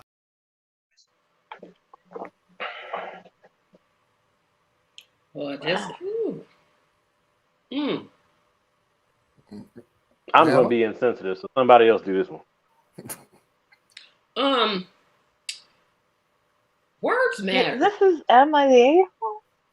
Yeah, Sissy, I'm the No, Yeah, it doesn't fit the a-hole story, but it's not about the a-hole type of story. I just wanted to play the story. So sorry. This is not real or not. Wait a minute. But wait, No. there's more? No. Oh, okay. I was like, well, where's the other part? I don't know what this, because when you're told that you're unattractive, even though beauty is in the eye of the beholder, if you hear the same thing, I don't know who said it, but if you hear the same thing 1,000 times, you're bound to believe it. And obviously this man, I'm assuming it's a man, has heard this. But I'm going to say this, go to therapy. Like, she done told you she wants to be with you. Okay, what don't you get? Like, somebody else finds you attractive. Trust me. I mean, you can't all be, I don't know. I mean, to somebody, especially her, you're attractive. So be okay with that. And that brother of his, See, the Tracy and me want to say something, but I'm gonna act like I know him this evening and not say what I really want to say. I'm gonna just keep that part to myself. He can go slither himself. Yeah, basically. You don't say. First of all, he spoke Spanish knowing she didn't speak it. That was completely rude. And then to say she shouldn't have a baby with somebody as fat as he. I don't care if he weighed 700 pounds. Keep your mouth shut. He said as ugly as he. Ugly, fat, whatever insult he hurled at him. Okay, Anna. It's like the song says, everybody's looking at her, but she's only looking at you. When you're in a relationship, and it sounded pretty good.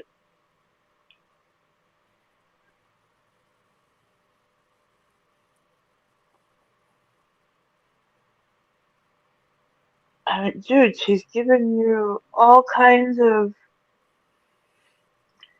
No, okay, one question was this was a year and a half that they had been now together in person. Mm-hmm. So I don't quite believe that she didn't know what is being said. Well, he told her. Right. But she said to him, she made out like she had no idea these things were being said. That's to protect his feelings. And that's right. Okay, it keeps coming back to. It sounds like the both of them actually could benefit from. Okay, I'm going to say therapy, but when I say therapy, I realize that going to a therapist, it's not open, it's not convenient, it's not, you don't have the money sometimes, you don't have somebody you can actually trust and talk to. There are different ways to get your therapy, though. It can be a trusted friend, it can be a relative, it can be a pastor, it can be so many different people. But my dude, you have some unrealistic thoughts going on in your head because of your own body image. And I get that. When I entered the queer community at 18, I'm a pretty heavy woman. And I saw a lot of bodies like mine, but nobody cared. Everybody rocked in their own skin. The confidence that came from some people who society at large would not deem pretty, beautiful, gorgeous, handsome, all the things.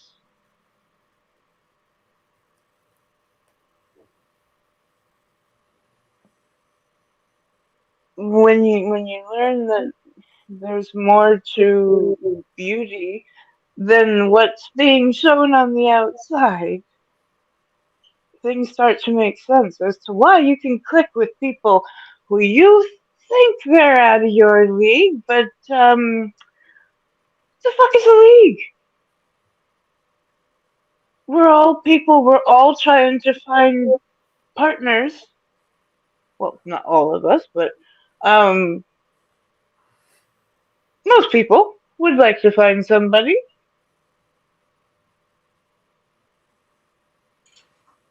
But you have some. There are mental health red alarm bells ringing off all throughout this guy's, and I assume it's a guy as well, uh, through his story. Just no confidence, hates himself, it almost seems. And you know, I'm actually going to go with Tracy that you should, and with the friend, you should probably break up and learn to love yourself. Oh, I didn't say that. I say he stays with her and tells all them people that say he's fat. Oh, well, look at what this fat man got. Now, what? Oh, I'm sorry. It was the friend of his that said he should break up with him. I'm sorry. What are you bringing to a relationship if you are so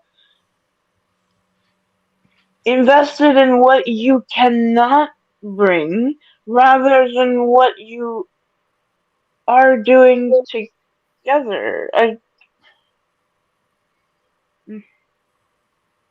It's complicated. Body image, it's complicated. We all get different things thrown at us. Life is complicated.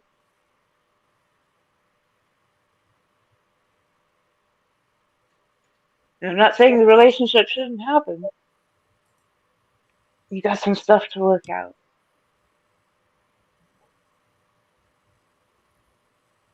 All right, Theus. I'm gonna let you go first First of because all, you're gonna be first of all, insensitive and I'm gonna be sensitive. So I'm gonna balance this out. no, it's not insensitive in the way that you might think, but it's. I just really get sick. I get sick of the pity party bullshit, right? There are so many mental health issues that really are, right? You know, you got people dealing with schizophrenia, bipolar disorder, body dysmorphia, all this stuff going on. And self-confidence, I guess you could put it, I don't. So I'm like, dude, you were insecure. Okay. To me, that's not a fucking mental health issue. That's an emotional state. You need to work through that shit. And if you can't, then go get you some counseling. You ain't got to break up to get counseling. In fact, the fact that you have a supportive partner is probably the best chance you're going to have to go get some counseling because you got somebody that you have a level of trust in that can help you walk down this path. So that's what I would say there. But the other part, the part that is insensitive is, hey, guess what, buddy? The more that you continue to vocalize and say you think she gonna cheat on you or leave you, that's what the fuck gonna happen, dude. She gonna cheat on you and she gonna leave.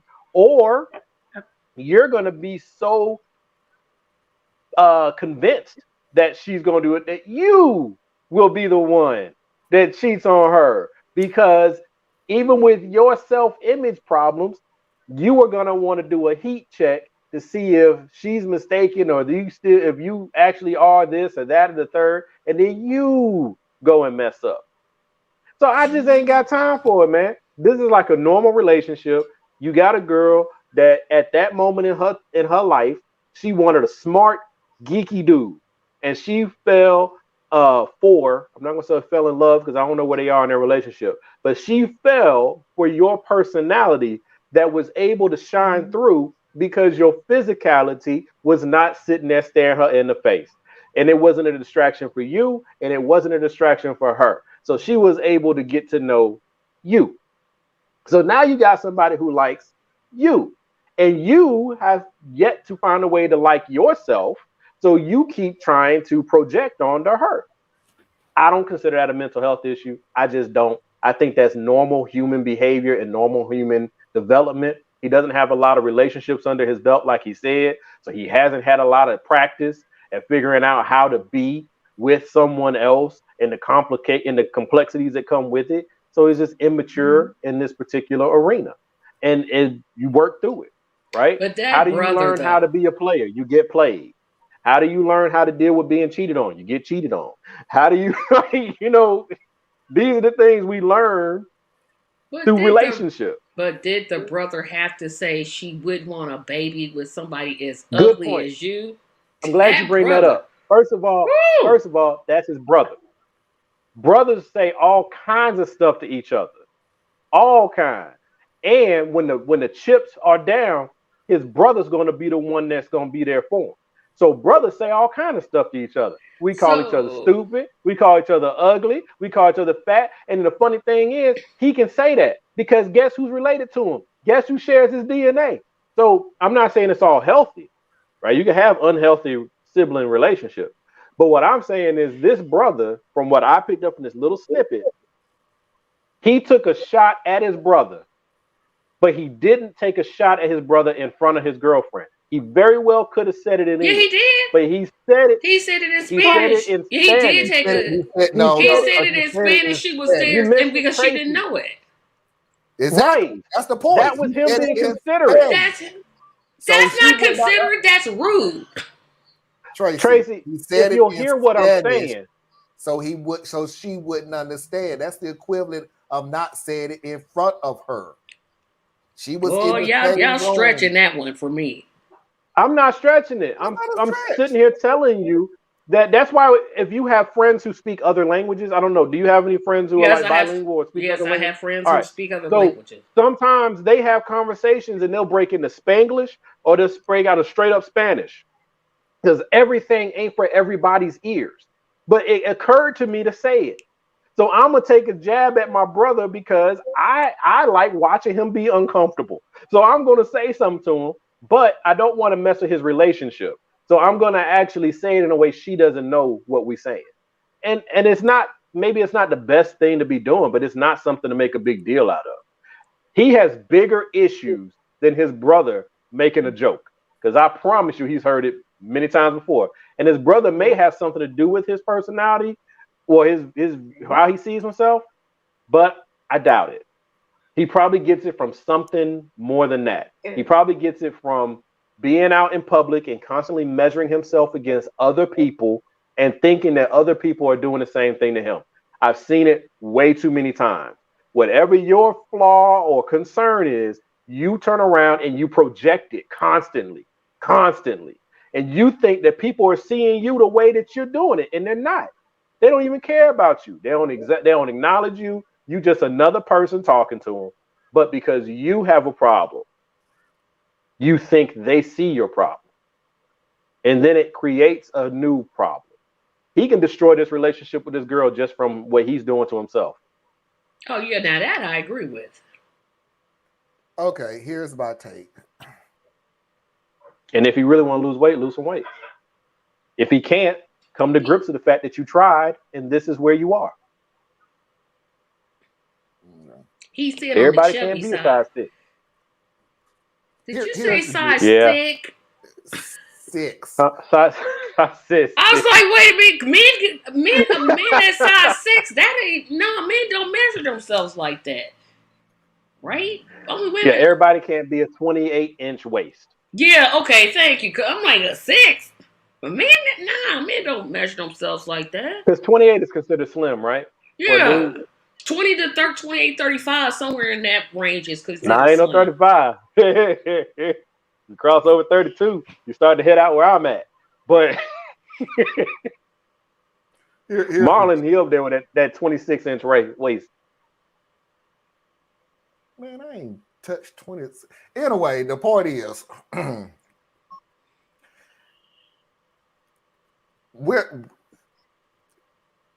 I know where this guy is coming from. That's why I said I'm going to be a little more sensitive to it. I understand where the guy is coming from. It wasn't until darn near 30 years later that I started getting more confidence in myself. Because all the way up to that point, if you're constantly being told that there's something wrong with you, and that's my point of this whole thing. Everybody, you're ugly, you're fat, you loser, you're a nerd, you this, you're that, you're the other, blah, blah, blah. And yeah, even your brother who says these things, and he's probably doing it just jokingly and everything else, because brothers are like that. They don't believe what they're saying. Because at the same time, if you think he's not throwing jabs at his old brother back at him, you're delusional. That's what they do. They throw jabs at each other. But when you have been raised to hear this over and over and over and over and over again from such a young age, and somebody comes around who you feel like, Anna, I get what you're saying about what is a league, but unfortunately, it's a league. There are people who just looks at other people and go, why the hell are you with me? And nobody... Not only that, but everybody ain't in the same weight class, homie. And I don't mean that by numerical. And maybe she liked thick men. No, I don't understand exactly what you're saying. Weight, looks, academics, economics. When you have been told something over and over again your whole entire life, and then somebody who you figure there is not a chance in hell this person would be interested in me. Because we can start off from the very beginning. Not interested, because some people's self-esteem is so low, I can't believe this person is even talking to me. And I don't mean talking to me as in boyfriend and girlfriend. I mean talking to me like holding a conversation. Like, hello, how are you? Whatever. Hey, how you doing? Oh, wait a minute. You see me? Wow. That is something. No, I did that. And when you sit you sit there, and then this woman who, yes, I told you I love you. I told you that I care about you. You see me in person, turns down everybody else. Do you know what that sounds like to the other person? Lack of trust. No, you turn down the other person because that's not the person that you want to deal with. You're just waiting for the person that you. Yeah, you're just waiting for the right one to come along. You just wait for the right one to come along. Those were not the right ones that came along. That's all you hear. Right or wrong, that's all you hear. Now, dude, you need to go get therapy to understand that you are, and this is what's messing him up the most, that you are in a better place than what you were in. See, when you've been hearing this all the way through high school, when you've been hearing this all the way through college, even if after college, you don't got out of college and you are in a better place, the only thing you remember is high school and college. That's the only thing that you remember. So no matter how much money you done made, no matter how much, because here's the deal with people, and I'm not pushing back on you, but I'm pushing back on the theory of lose weight. This guy is so entwined in being out of this woman's league that he figured even if he lose weight, even if he puts on muscle, he's still not there for her. Marlon, that's part of my point. That's why I said lose weight. I said that in a rather flippant way, and then I said, and then you'll either you can or you can't, and then you need to find a way to love yourself because you tried, and that's what it is. And you see what I'm saying? Like, I think a big part for me, and I'm certainly no clinical psychologist or nothing like that, but it's like everything doesn't require some damn therapy. Okay, some things are part of the human existence, the human experience. Right. When I was in high school and I got contacts, right? Little anecdotal dumb story. But I moved from Virginia, where every girlfriend I had were very pretty. And they were all Latina, and they all slim, New York looking Latina girls, right? But they were very few and far between because every girlfriend I had was purely off of personality because I was a goofy looking something. Then I get to Georgia and I'm wearing contacts. And after 2 years of weight training, I look a certain way.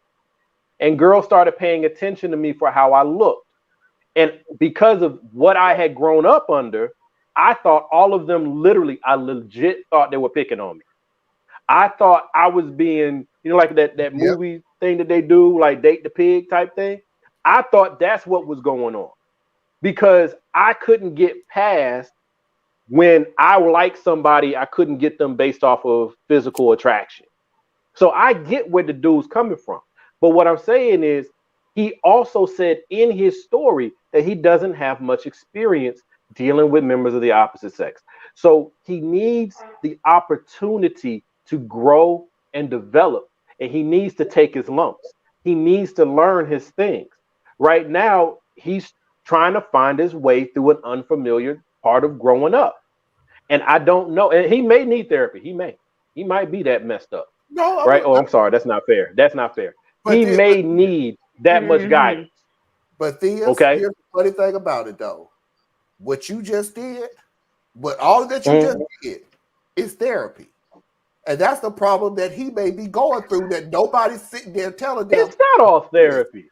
No, therapy is like is someone helping to guide you through either your emotions, your experiences, or being able to bounce your ideas externally so that it's not all rattling around up here, so that something can help you filter, process, and move, either to heal, to grow, or whatever it may be. That's therapy. What did you right? just do? Whether it's in a doctor's office or it's sitting there with your best friend. But what I'm saying is he also needs the experience. There's no substitute sometimes for experience. That's why they say experience is the best teacher. Now, that's some things you need guidance. You need much more, and what's the word, Anna? Like more intensive attention, directed effort, right? Intensive therapy? Some things, not necessarily that, No, that's what but it's. just you need that more aggressive interaction that's more targeted, right? Sometimes you need that. I'm just saying this so far just sounds like a young person who did not have the opportunity to learn some of the dating peculiarities. I could never say that word right, but he hasn't learned it yet, and he needs to learn some of those things. And right now, the thing for everybody, and I may be overreacting to the term, but the thing for everybody is go get therapy, go get counseling. And I'm like, whatever happened to get through it? And if you can't get through it, then you go find a teacher or a coach, because that's what therapy can help you with. You go get a teacher, you get a coach who can help you be like, all right, well, look, you tried this. How did you feel about it? How did that work out for you? Right? Teachers and coaches do that for you. But first, before you come to me talking about what you can't do, can you at least try? So this young man has finally got him a beautiful girlfriend. He thinks that he thinks, from what he thinks, because I have the building blocks of what everyone tells me I should have, I should be happy. And he not. Why am I not happy? Right? So he needs, I don't know what he needs, but I don't know. Whatever. Good luck, dude. I just hope that your path of figuring yourself out isn't at the consequence of her. That you don't cause her damage trying to find your way to being healed. Because some girls like funny looking dudes. Yeah. I've known some really, really beautiful girls over the years.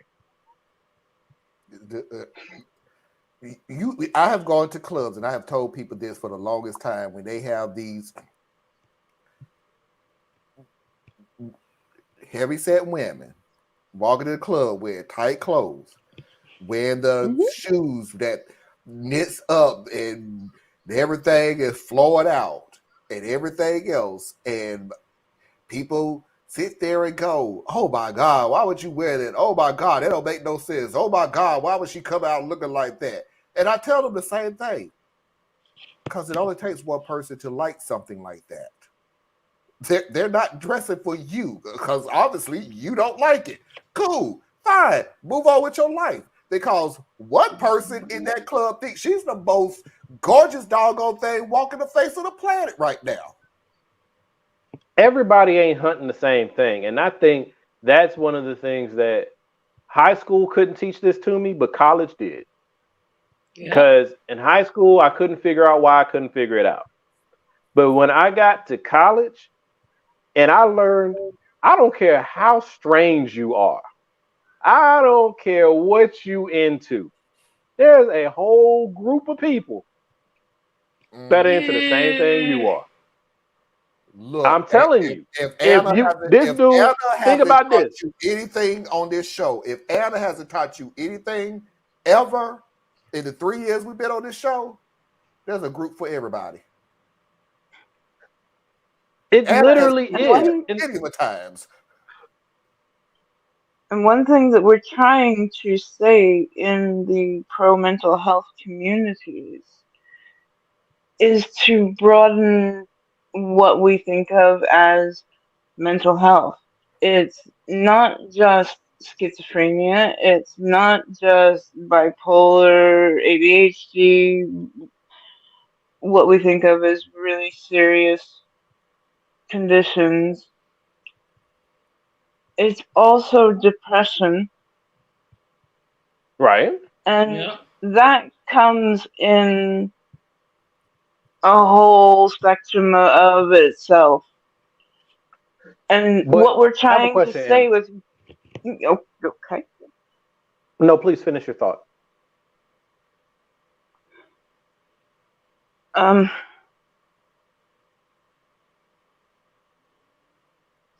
What we're trying to say with go to therapy, quote unquote, which I explained before, is not necessarily go to a therapist, is that if we get into our heads that taking care of our mental health from a time when it is possibly a small issue and not letting it grow into a big issue where it will one day become a problem where it affects the quality of your life. And that's where I would say that this crosses over into negative mental health, that he has a problem.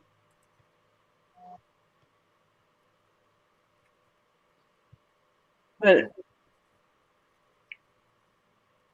this is why we had to be careful about what we say about people. Oh my goodness. Yes. If you don't like the way I agree somebody with that. looks, don't look at them. Turn the other way. You ain't got to look at them. Why you got to sit there and say something? That's not human. Like, okay, and that's where I'm gonna come in. Like, y'all know, I mean, I don't know, you may know. I do support people going to get whatever help they need. And I think that it all should mental health and emotional health should be part of regular health care. Like it's health care, right? So I'm with you on all those things. And I do take your point. I specifically named the more serious ones because that's where I place that classification. It's a spectrum. It's not like a pinpoint thing. But at that particular level, when you are dealing with something that is at the point where only medical and direct, like you need schizophrenia is not, you're not going to talk your way through that. Okay. You need a support team. Right. You need medication. You know what I'm saying? You need routine, right? So I'm just saying that's a certain tier, right? It's not an absolute thing. But I also look at, like, I'm going to take it all the way down to children, and where you have people who will tell a child that he has ADHD. He's 8 years old, 9 years old, right? Now, the child may very well have ADHD. Personally, I have my own beliefs on that, but I'm not a doctor, so I can't say that that's what it is. But the child may very well have ADHD or all the symptoms thereof. But how does it benefit the child to always throw a mental health label on it to the child? Because there is a way, and this also applies to adults, there is a point, depending on the individual, where you can become your diagnosis, where your diagnosis overtakes your own identity. You're not theist, you're bipolar theist, right? You that very well can happen. You can have a concern or diagnosis without it becoming your personality, your identity. And so where I'm clumsily getting to is, like, it just feels like we've gotten away from certain things are part of the human experience. Certain things are things we work through as people, as animals, as creatures. And to always throw a diagnosis or a term on something is almost like, it's not the same, but it's almost like racism. If you call everything racism, the serious racist situations lose some of their definition and meaning. Every time somebody has gone out and recently anyway, they go out and they murder all these people with these weapons.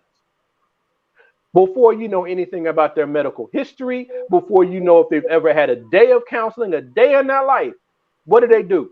They call them mental health issue, mental illness.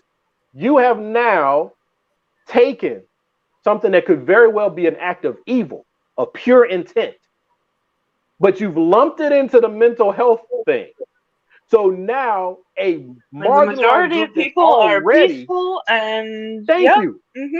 These people are just trying to live, and because of this outcropping that you don't want to own, right? Regular society doesn't want to own them. So we're going to put them over here and just stamp mental health on them. So now you have now stigmatized the entire spectrum. So that's where like these words matter and use of the words matter. And I just think that we're just getting a little too loose with calling everything mental health and saying everybody needs therapy. That's great for therapists, wonderful for their industry, but it may not necessarily be where you start. So let's go ahead. And I could be wrong because, like I said, I ain't no doctor. Let's go ahead and move on. But before I move on, I have to make one thing perfectly clear. That alone deserves about a good 50 subscribers. So if you haven't subscribed to the show already, please go ahead and hit that subscribe button. Go ahead and hit that like button. We're giving you good content. Theus is giving you good content on this show right now. So go ahead and hit that subscribe button. That's at least a good 50 subscription right there. Nothing to do with us, Tracy. Just it's yes. Right? Wasn't that really dismissive? That's his channel. This is his show. He can do whatever he wants. This is his show. Okay, give Tracy about 5. Give Theus about 50. Give Anna about 50.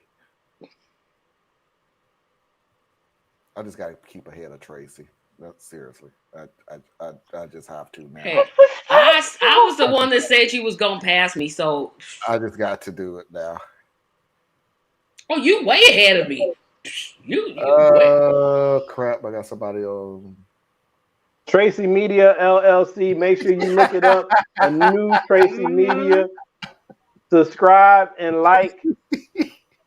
She is bringing excellent content.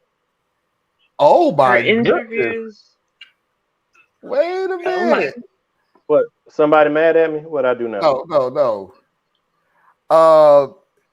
That stamp that mental health label on there because it's an easier way of saying out of my way next. How you doing, Cortez? It's a way of saying it wasn't us. Oh, that's Cortez. How you doing? What's up, family? Next time you need to be. But yeah, it's a way of saying, hey, that ain't us. But then, you have legislators that'll say that. Will they vote for expansion of mental health dollars? Nope. And that right there is one of the things that I really do support with the people, like in the quote unquote progressive movement, whatever that is, because sometimes they point this out because mainstream Democrats won't do it, and the media sure enough ain't doing it.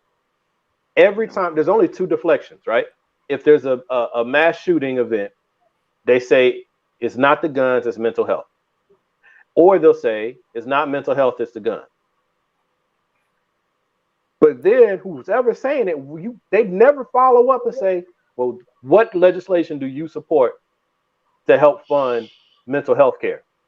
Or what legislation do you support to help curb the gun access? They don't do the follow-up. They just let people dodge. You know, like Donald Trump, the Republican Führer, this knucklehead, one of his executive orders was to make it easier for people with mental health issues to get guns. Yep. Just get them guns. Mm-hmm. He did that. Texas, Georgia, Florida, all of them making it easier to just constitutional carry. Just have a gun.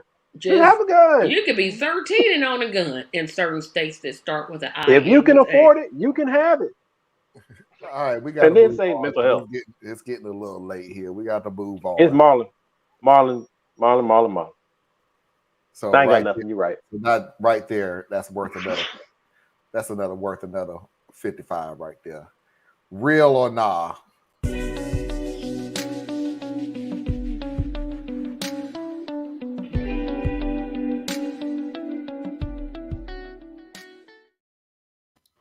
I've been dealing with these group of people for the longest time, so I know what is portrayed as real and what's portrayed as nah, which is why I picked these stories. I also know when to shut my mouth and not to give away the ending to certain things. So let's go ahead and play this story and get this all over with. Real or nah? So I'll keep this post short and simple. This was 3 years ago, and it was December. I remember because it was a day before my birthday, and I was in a big box store. One that combines a grocery store with clothing, electronics, you get the picture. So in the store, I see a cashier that I know standing at the end of her register on her cell phone. How she was getting away with it, I don't know.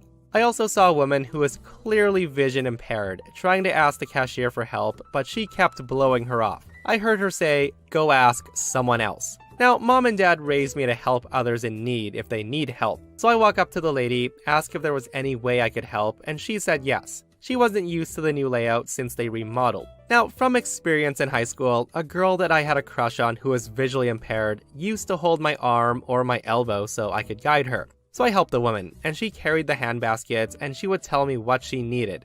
We talked, and she told me how in school she had a nice friend who did the same for her. I said he seemed like a decent guy. And she told me, yeah, he was kind of short and had a squeaky voice, but he seemed shy. I helped her with her shopping, and when we were done, we go to the register, and the cashier who had blown her off said, "Hi Ricardo, how are you today?" I say to her, "Don't hi Ricardo me. This young lady tried to ask you for help and you just blew her off and stood there on your cell phone. Just ring us up." The young lady who I was helping then said, "Wait, Ricardo, did you go to GW High?" I tell her, "Yes, I did." And she says, "Ricardo, don't you recognize me?" And then it hit me hard. I said, "Sandy, is that you?" She says yes, that she didn't recognize me or my voice as I had gotten taller. I tell her, yeah, so puberty hit me like a tsunami after high school. I was a real late bloomer. We then talked for a while because I didn't recognize her at first. This was years after high school, and she changed a lot too. I then confessed to her that I had a crush on her in high school, and I was crushed when I heard that she had a guy taking her to prom. I told her that I was trying to work up the courage to ask.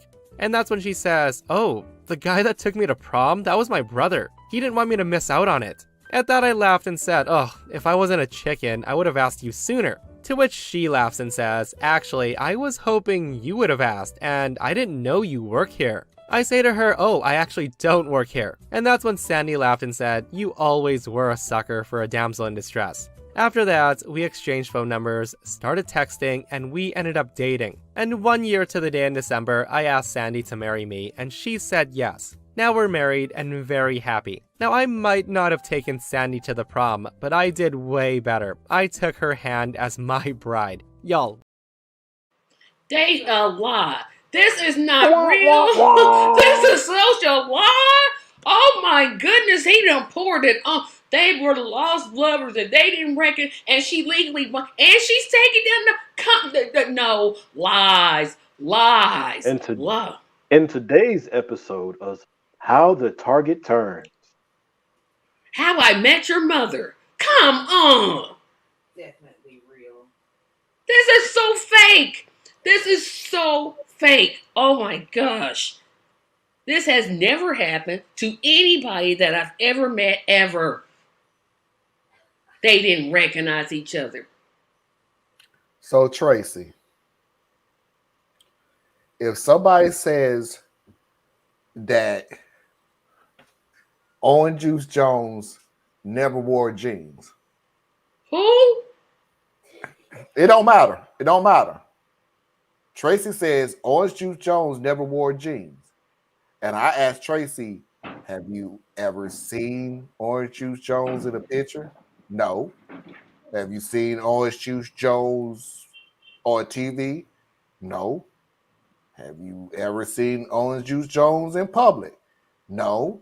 So just because you say you've never seen it, this does is not make it not fake. real. Marlon, this is fake. It's too convenient. It's too tied up. It's too all loose. How is it convenient? It's too convenient. They didn't recognize each other. He walked her around the store by his elbow.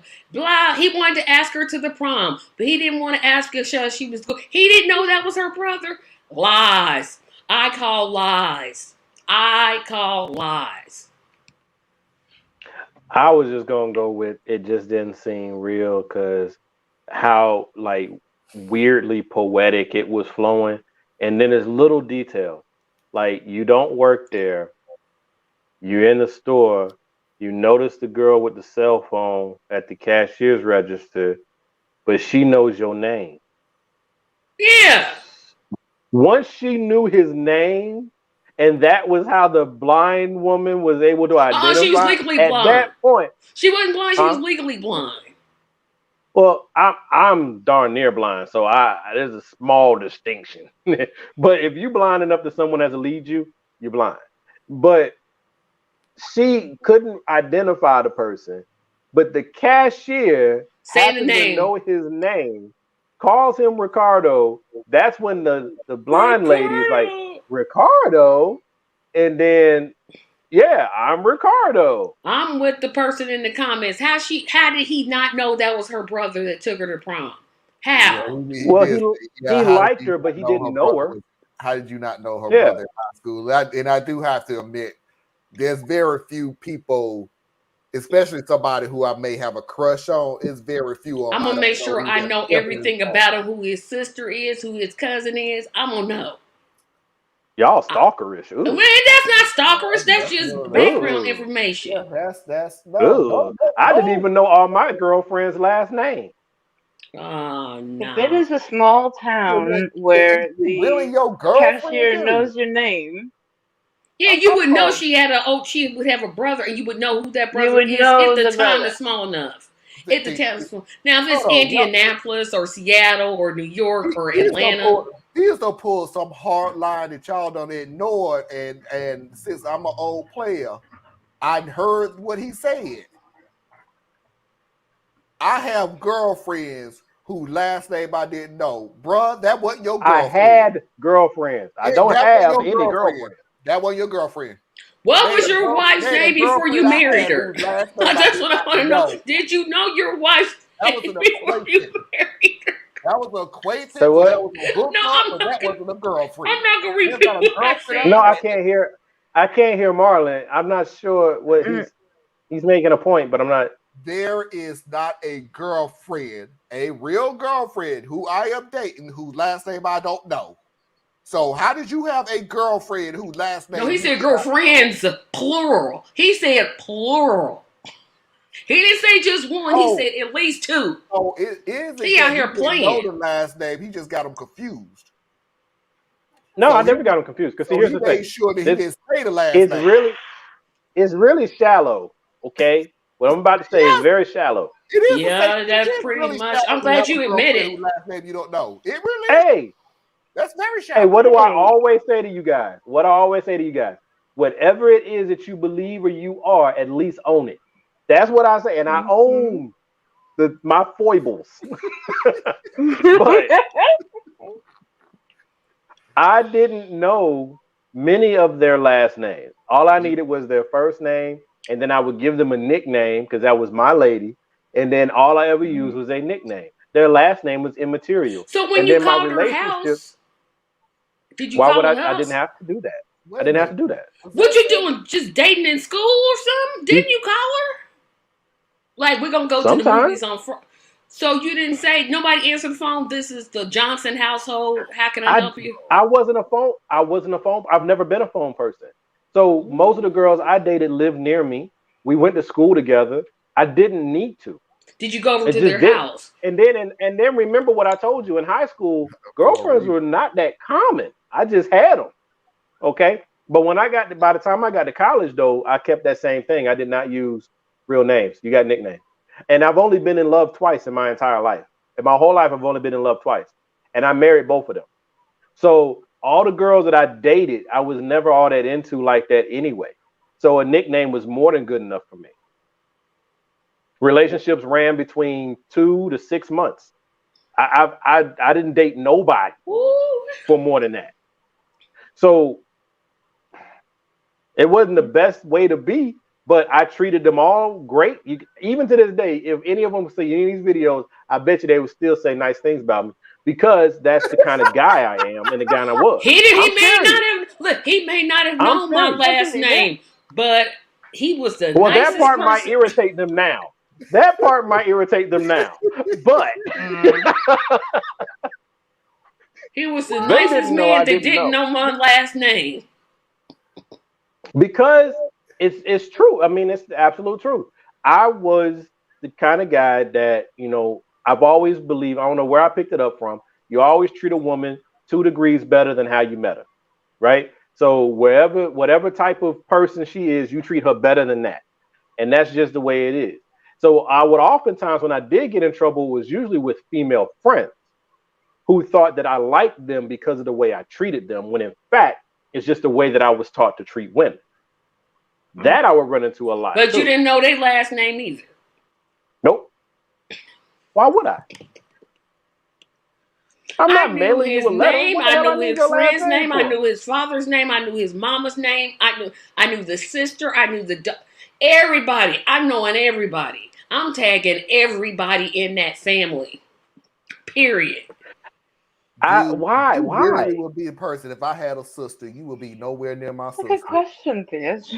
You would literally be nowhere near my sister. Because I don't want no surprises. Because you have no point being with my sister. You have no reason whatsoever to be with my sister at all, ever. Why would you say that? Why would I say that? Because I don't know her last name? Because I don't know her last name? You wouldn't take the 2 seconds that it would take to know somebody. What's your last name, honey? I knew people's last name when I was in high school that was in my class who I never even hold a conversation with. I never dated them. So here's a little bit of a thing about me, though. He was a player? Every 2 to 3. No, I wasn't. I knew the rules of the game, but I didn't always play it. But I moved every 2 to 3 years. Not knowing their last name is knowing the game. I moved constantly. I don't attach to people that way. So what happened was, I knew your favorite color. I knew your favorite flower. I knew what you like to eat. I knew where you like to go. I knew all these things about you. Except for the last name. Did not add value to me in any way. That's making it way worse. You're making it no value. What's the added value of you knowing your last name is Brown? What's Anna's last name? What is Anna's last name? That's all I want to know. What is it? You are literally making it way worse. Don't say nothing. You know everything around keeping the girl part of it in the most simplest of what's her last name. The most basic information about it. Information. Basic. Mankind. Why do I need to know her last name? Why do you need to know what her favorite restaurant is? Why do you need to know what her favorite flower is? What do you need to know what her favorite color is? Because when I remember, because when I surprise her and I take her out for the evening and I go to the place that serves her favorite food, I get bonus points for it. If I say, hey, your last name is Brown. Okay. Really? See, I'm with you. I really don't understand. Nah. I mean, I should have known it. I should have learned it. But it didn't matter. Y'all players. Players. I mean, if I'm dating a man, the most minimum thing I'm going to know is his first name, his last name. Period. That's like so basic. This is a bad story, but when I came to Georgia, my first girlfriend, when I came to Georgia, I didn't even give her my real name. Have a good night, Cortez. Sweet dreams. Sweet dreams.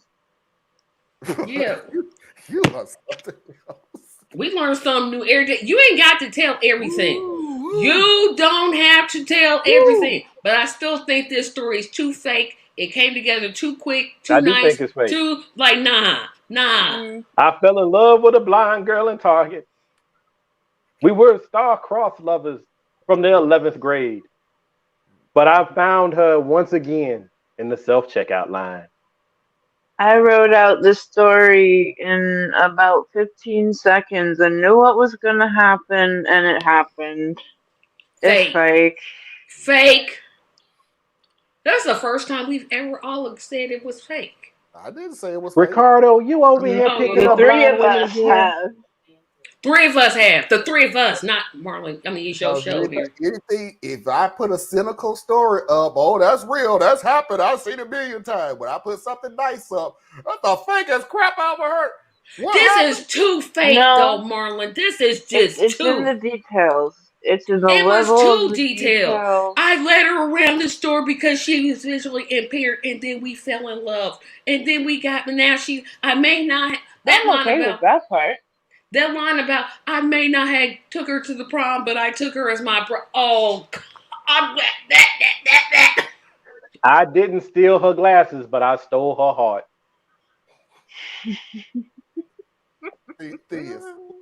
And now we have a CNI dog named Lucky, because when I found her, that's what I was. Lucky in love. No, Fizz. The dog is no, Fizz. The dog is named Blessed. Yes. Ain't nobody messing with Diz, because Diz be the first person to sit there and go, ain't nobody gonna learn somebody's last name before going to marry them. Or I would know your last name before I marry you. I think. Why she gonna change her name anyway? She gonna change her name anyway. Now, what he is both saying. of now here's the funny thing. Both, like my first wife and my current wife, they got the same last name. So it really made that part a little easier. Yeah, the King is their maiden name. Did they both change to Robinson? And their birthdays are only a day apart. Wow. I'm surprised that he knew his wife's last name was King before she married him. I'm shocked. Because it was King. Because I loved her. Yeah. Still basic information. You definitely should know that. I'm gonna date some man I met. What's his last name? Oh no. So somebody's in a club and asks you to dance. You're not going to say yes unless you know his full name?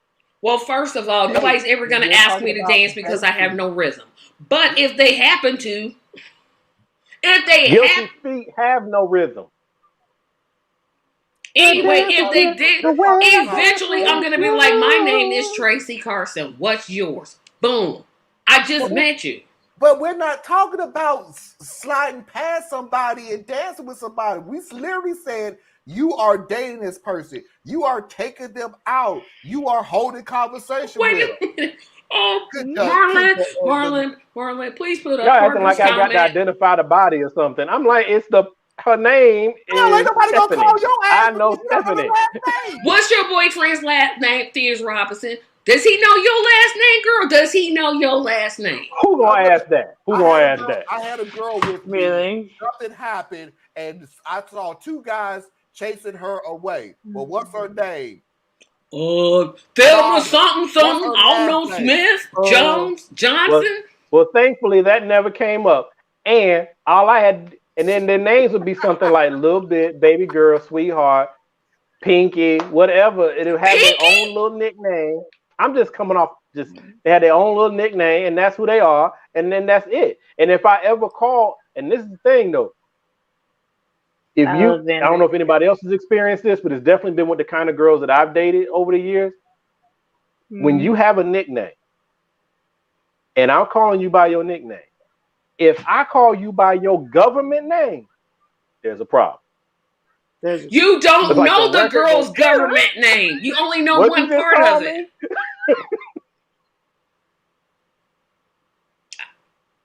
Just saying. If I got to go to work tomorrow. You as baby girl, and then all of a sudden I say Crystal. Like, what the?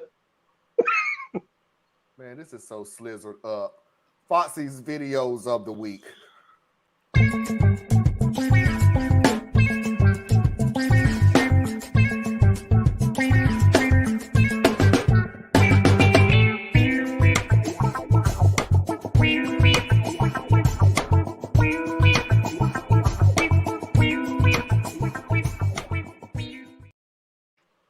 And just in case welcome to the dating game. First question, Bachelor number 2. What is my last name? Never happened. And this is where I'm going to go ahead and say that I know beyond a shadow of a doubt that I said that I was going to have the worst person of the year candidate, but it's getting late. And I don't regret any of. Let me rephrase it. I don't regret anything that we've been doing on this show except that last segment because yikes. But anyway, same old excuses. Tonight, 3 Wilmington, North Carolina police officers have been fired after a routine audit of a patrol car camera uncovered what authorities describe as extremely racist comments toward African Americans. Couldn't have been dumb enough to say anything serious when they knew they were being recorded. Officer Kevin Piner is heard telling Corporal Jesse Moore that the protest would soon lead to a civil war. Okay, but maybe as a police officer, he's a little worried about how violent things are going to get. He goes on to tell Moore that he was going to buy a new assault rifle, and soon we are just going to go out and start slaughtering them expletive N-words. Well, this is embarrassing. Maybe this is just a reflection of his stress of the dangerous work of police work. I highly doubt that it's like some kind of general disdain for Black Americans that's held over from the way they were treated and viewed decades ago. We've moved past that. Piner says a civil war is needed to wipe them off the expletive map. That'll put them back about 4 or 5 generations. Once again, I'm embarrassed. They had just done like a really bad arrest or traffic stop that stressed them out. It doesn't mean that's how they are with everyone that they arrest. Later, during a phone call with Piner, Moore refers to a woman he arrested as the N-word and says she needed a bullet in her head right then. I stand before you, embarrassed yet again. Maybe Wilmington just has a really high population of Black residents, and so they're getting a little bit of bias because okay, but of Wilmington's violent crimes, like the majority of them are sexual crimes, and the police officers are probably just tired of seeing the same faces over and over again every time they have to arrest someone for. Okay, well, Wilmington, North Carolina has historically white leadership in their police departments, so that shows that someone in white leadership cared enough. Donnie Williams is the department's new police chief. He fired the officers on his first day. Again, I'm embarrassed. I'm sure the officers took accountability. It's not like they were really going to say it's because we were stressed. No one would say that. If your girlfriend cheated on you and said that it was because she was stressed, you wouldn't accept that.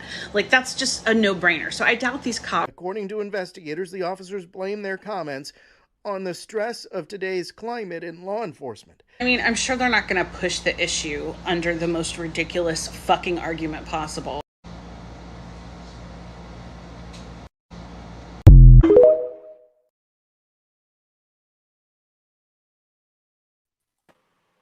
That's a repeat. That's a repeat. America, America, God said his grace on me, and crown with brotherhood from sea to shining sea. Okay. At least you know the last word of America.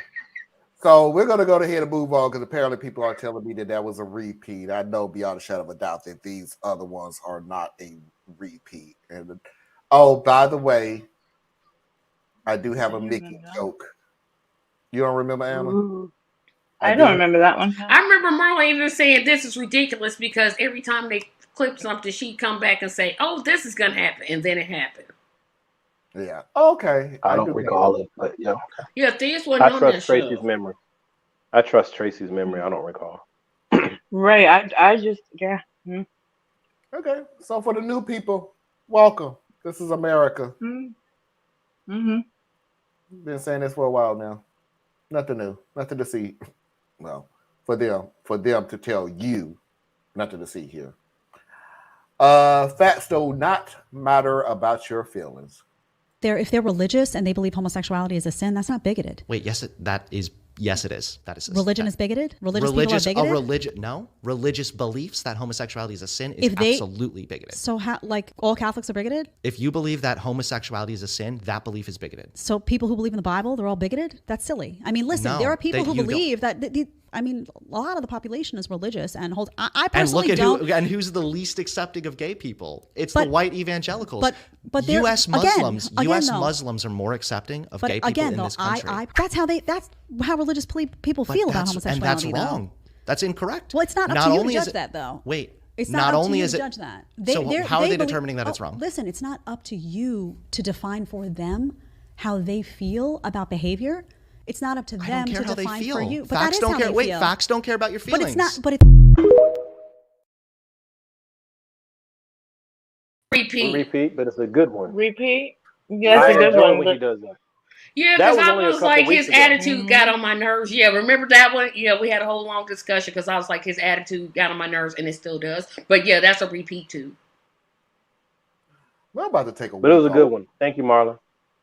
I'm about to take a week off. But Tracy's right. Again, that's 2 times in a row. Play another one. I'm scared. We'll call it a night so I can get up and go to work. Yeah, because you really looking forward to getting up and going to work. I'm not, but I'm going swimming tomorrow. So hi. Ooh. I haven't been in 2 weeks. I know Miss Trey. Okay, next one I know is not because I know beyond a shadow of a doubt I pulled these today. And if you've seen these before, it ain't been on my show. Sound a little testy, Marlon. I am. Oh man, you want to pick the videos? I'm like, didn't nobody make you make the videos? I'm very testy. What's your point? What's your point? I am. You know, this is all this is because you were wasting all that time memorizing girls' last name. Mm-hmm. Oh, I'm sorry that I have minors. How's being gay bad? What harm does it do to people? Why is it bad? What harm? Yes, please tell me. What positive about it? Wait, what's positive? That is immoral. That's not immoral. Yeah, wait. If a thing doesn't have a positive impact on society, that makes it immoral, correct? Correct. Very correct. Now, if somebody is in a happy, consenting relationship, adults, and they're happy in the relationship for the rest of their life, how is that not positive? Positive for who? Them. So if it's positive, then why so many people against it? I don't know. That's why I'm asking you. Why society is immoral? So why immoral to society is it immoral? Something bad. Okay, so why is it bad? Immoral is something bad. Okay, so why is it bad? Because it's not good. Come on, bro. Like, stop trolling, dog. Yo. It's not trolling. This is a microphone. I would plug this into my thing. Okay. With me putting this on my table, is that good or is that bad? Or is that neither good nor bad? No, that's the act that you put it on your table. Right. So it's neither good nor bad. You would agree with that, right? Right. Okay. So if something is neither good nor bad, that means it is not good, correct? Or it's not bad. Okay. So we're getting there. So when it comes to homosexuality, there's no good and there's no bad. It just is. It's like putting this on the table. That's the argument that I'm making. Unless you can give a reason for why it's bad. No, it's not. It's bad because it's immoral. Okay, now why is it immoral? Because it's bad. Marlon, I hate to tell you this. I will.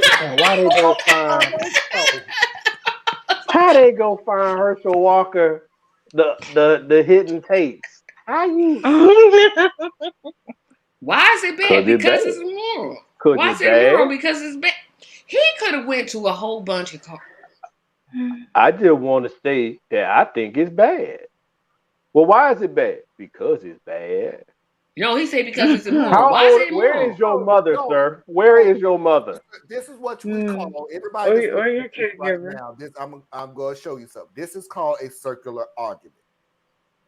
No, this ain't. Now that's not what that is. No, that's not.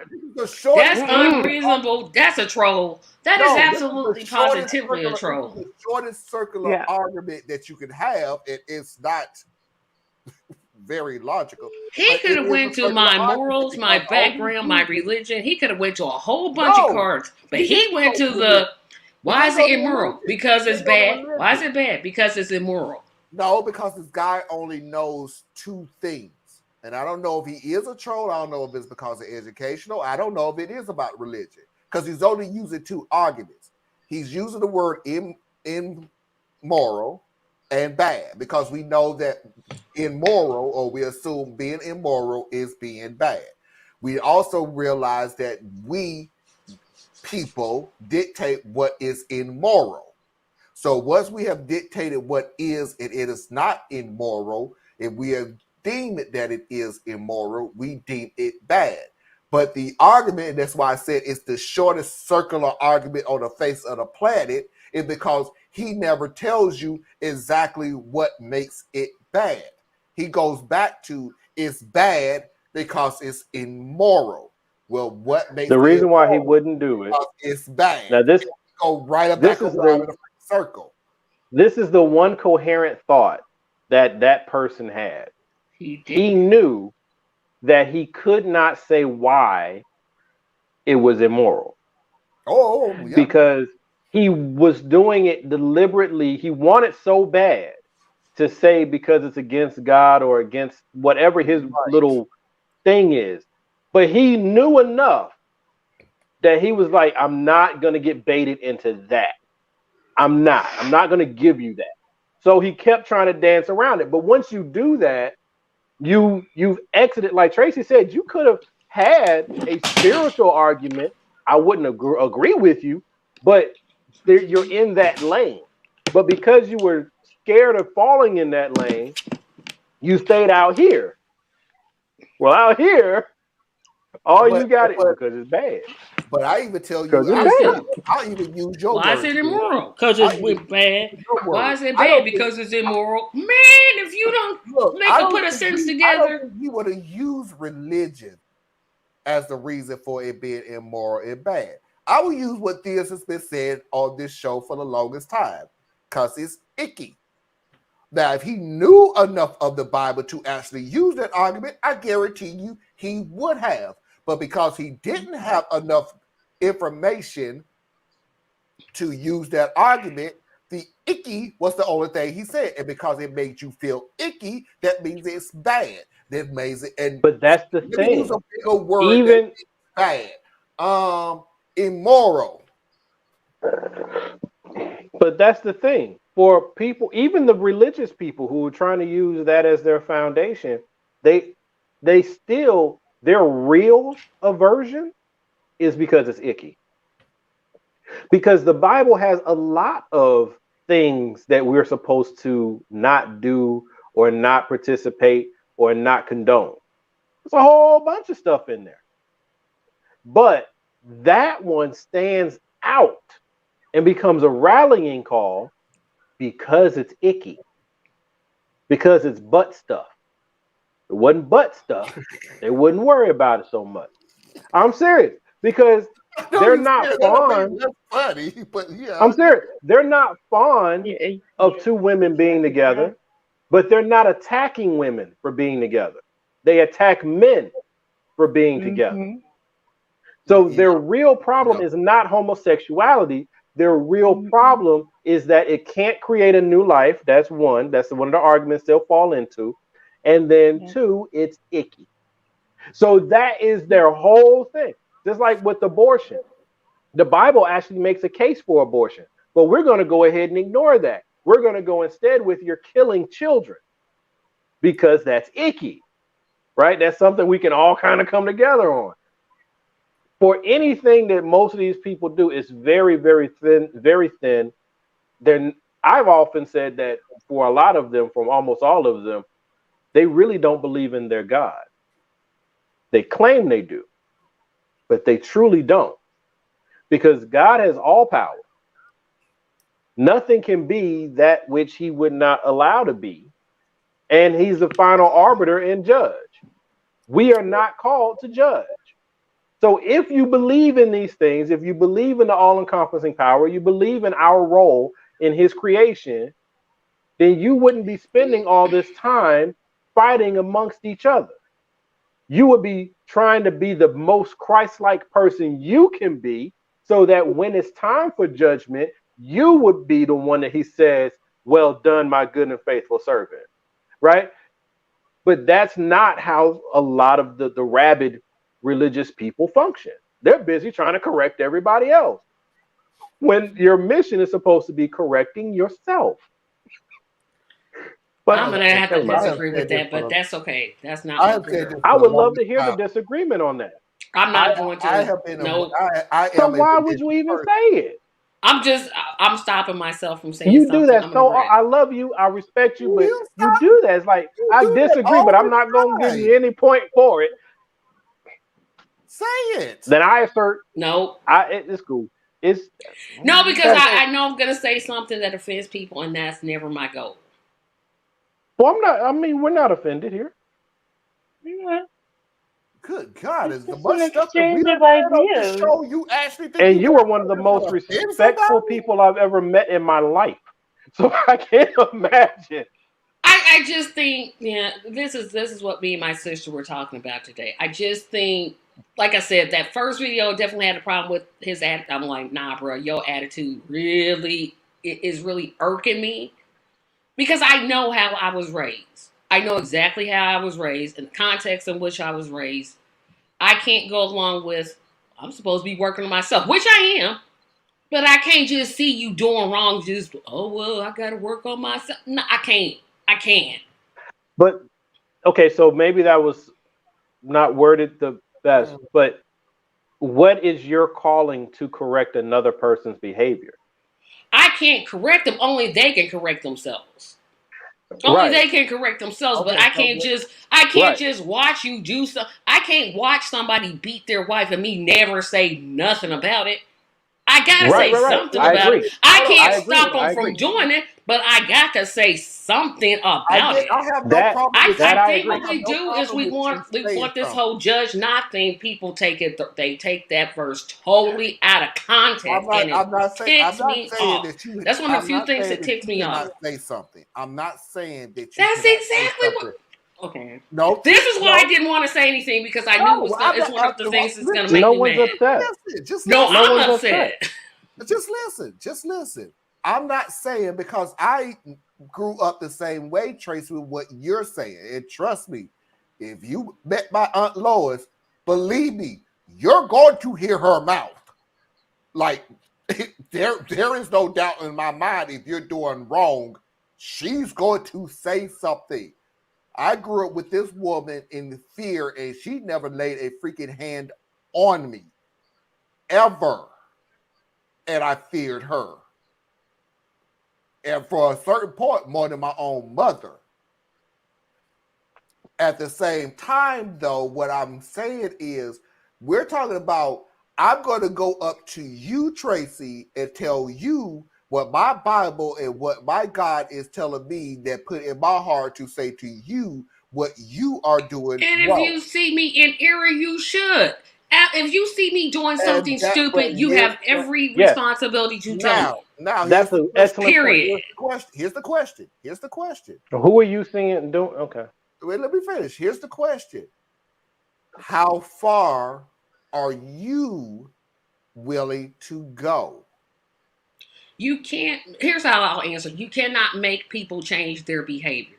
Never, ever. That is a problem that we're having, because these people are forcibly. Again, this is why I didn't want to say, because I knew this is my upsetting point. It drives me absolutely crazy that this is what the left does. They take one little script and just go. No, that's not the context. Tracy, I drop scriptures all day long. We can sit here and you'll outrun me, but I can keep up to a good point on scripture. But I can't stand it. I ain't even gonna lie to you. I'm not even gonna get on the track. I forgot more than you know, so knock yourself out. I'm not even going to the school. But the thing is, it's supposed to be anyway. It's supposed to be about the spirit of what's being communicated anyway. Yes, if you see me doing something stupid, it's not the verbatim. Yes, if you see me, I'll use this as an example. If you see me doing something wrong, you absolutely have the right to say, Tracy, you know you're wrong. it's up to me to change it. Because you can't change me. Only I can agree do with it. that. I agree with that. However, you still have to say it. That's what I don't like. Is I can't say anything. And that's Oh, a yes, I wonderful can. point. Oh, yes, And I that's a can. wonderful point. That's a wonderful point. But my thing is this: that yes, if you see someone doing something quote unquote wrong, the first thing would be, is it wrong according to your belief system, or is it wrong because it's arguably wrong? Right? So if you're being led by your belief system, now is your judgment of what's wrong you imposing your belief system onto someone else, or is it wrong because it's arguably just wrong? Like beating your spouse is arguably just wrong. You're committing violence onto another person and someone's being harmed. So you should step forward, right? You should. I mean, no matter what your background is. But if you see someone, what's it? The homosexuality thing is just the easiest one, but that's not wrong to everybody. That's wrong according to perhaps one person's interpretation of their faith. Now, are they now justified to go and chase down every homosexual they come across and treat them as wrong? Or if you ever, or according to some people's interpretation of their faith, there's a problem with being a woman. So they put women down just because they're a woman. Yeah, and So I think I because get what you're saying. I But deal with both sides, and I definitely agree with the more conservative of my friends. The left is really good about if you say you're against something, they believe it. And I'm not saying the left is wrong. I'm not saying the left is wrong. I don't want to say the left is wrong. They might be. I have problems with the left too. But sometimes the left, and I'm definitely gonna be doing a show about this. We don't want to hear any discourse. We want if some people is just not gonna. Some people disagree with me about Medicare for all. I don't understand it, but I'm like, hey, that's you.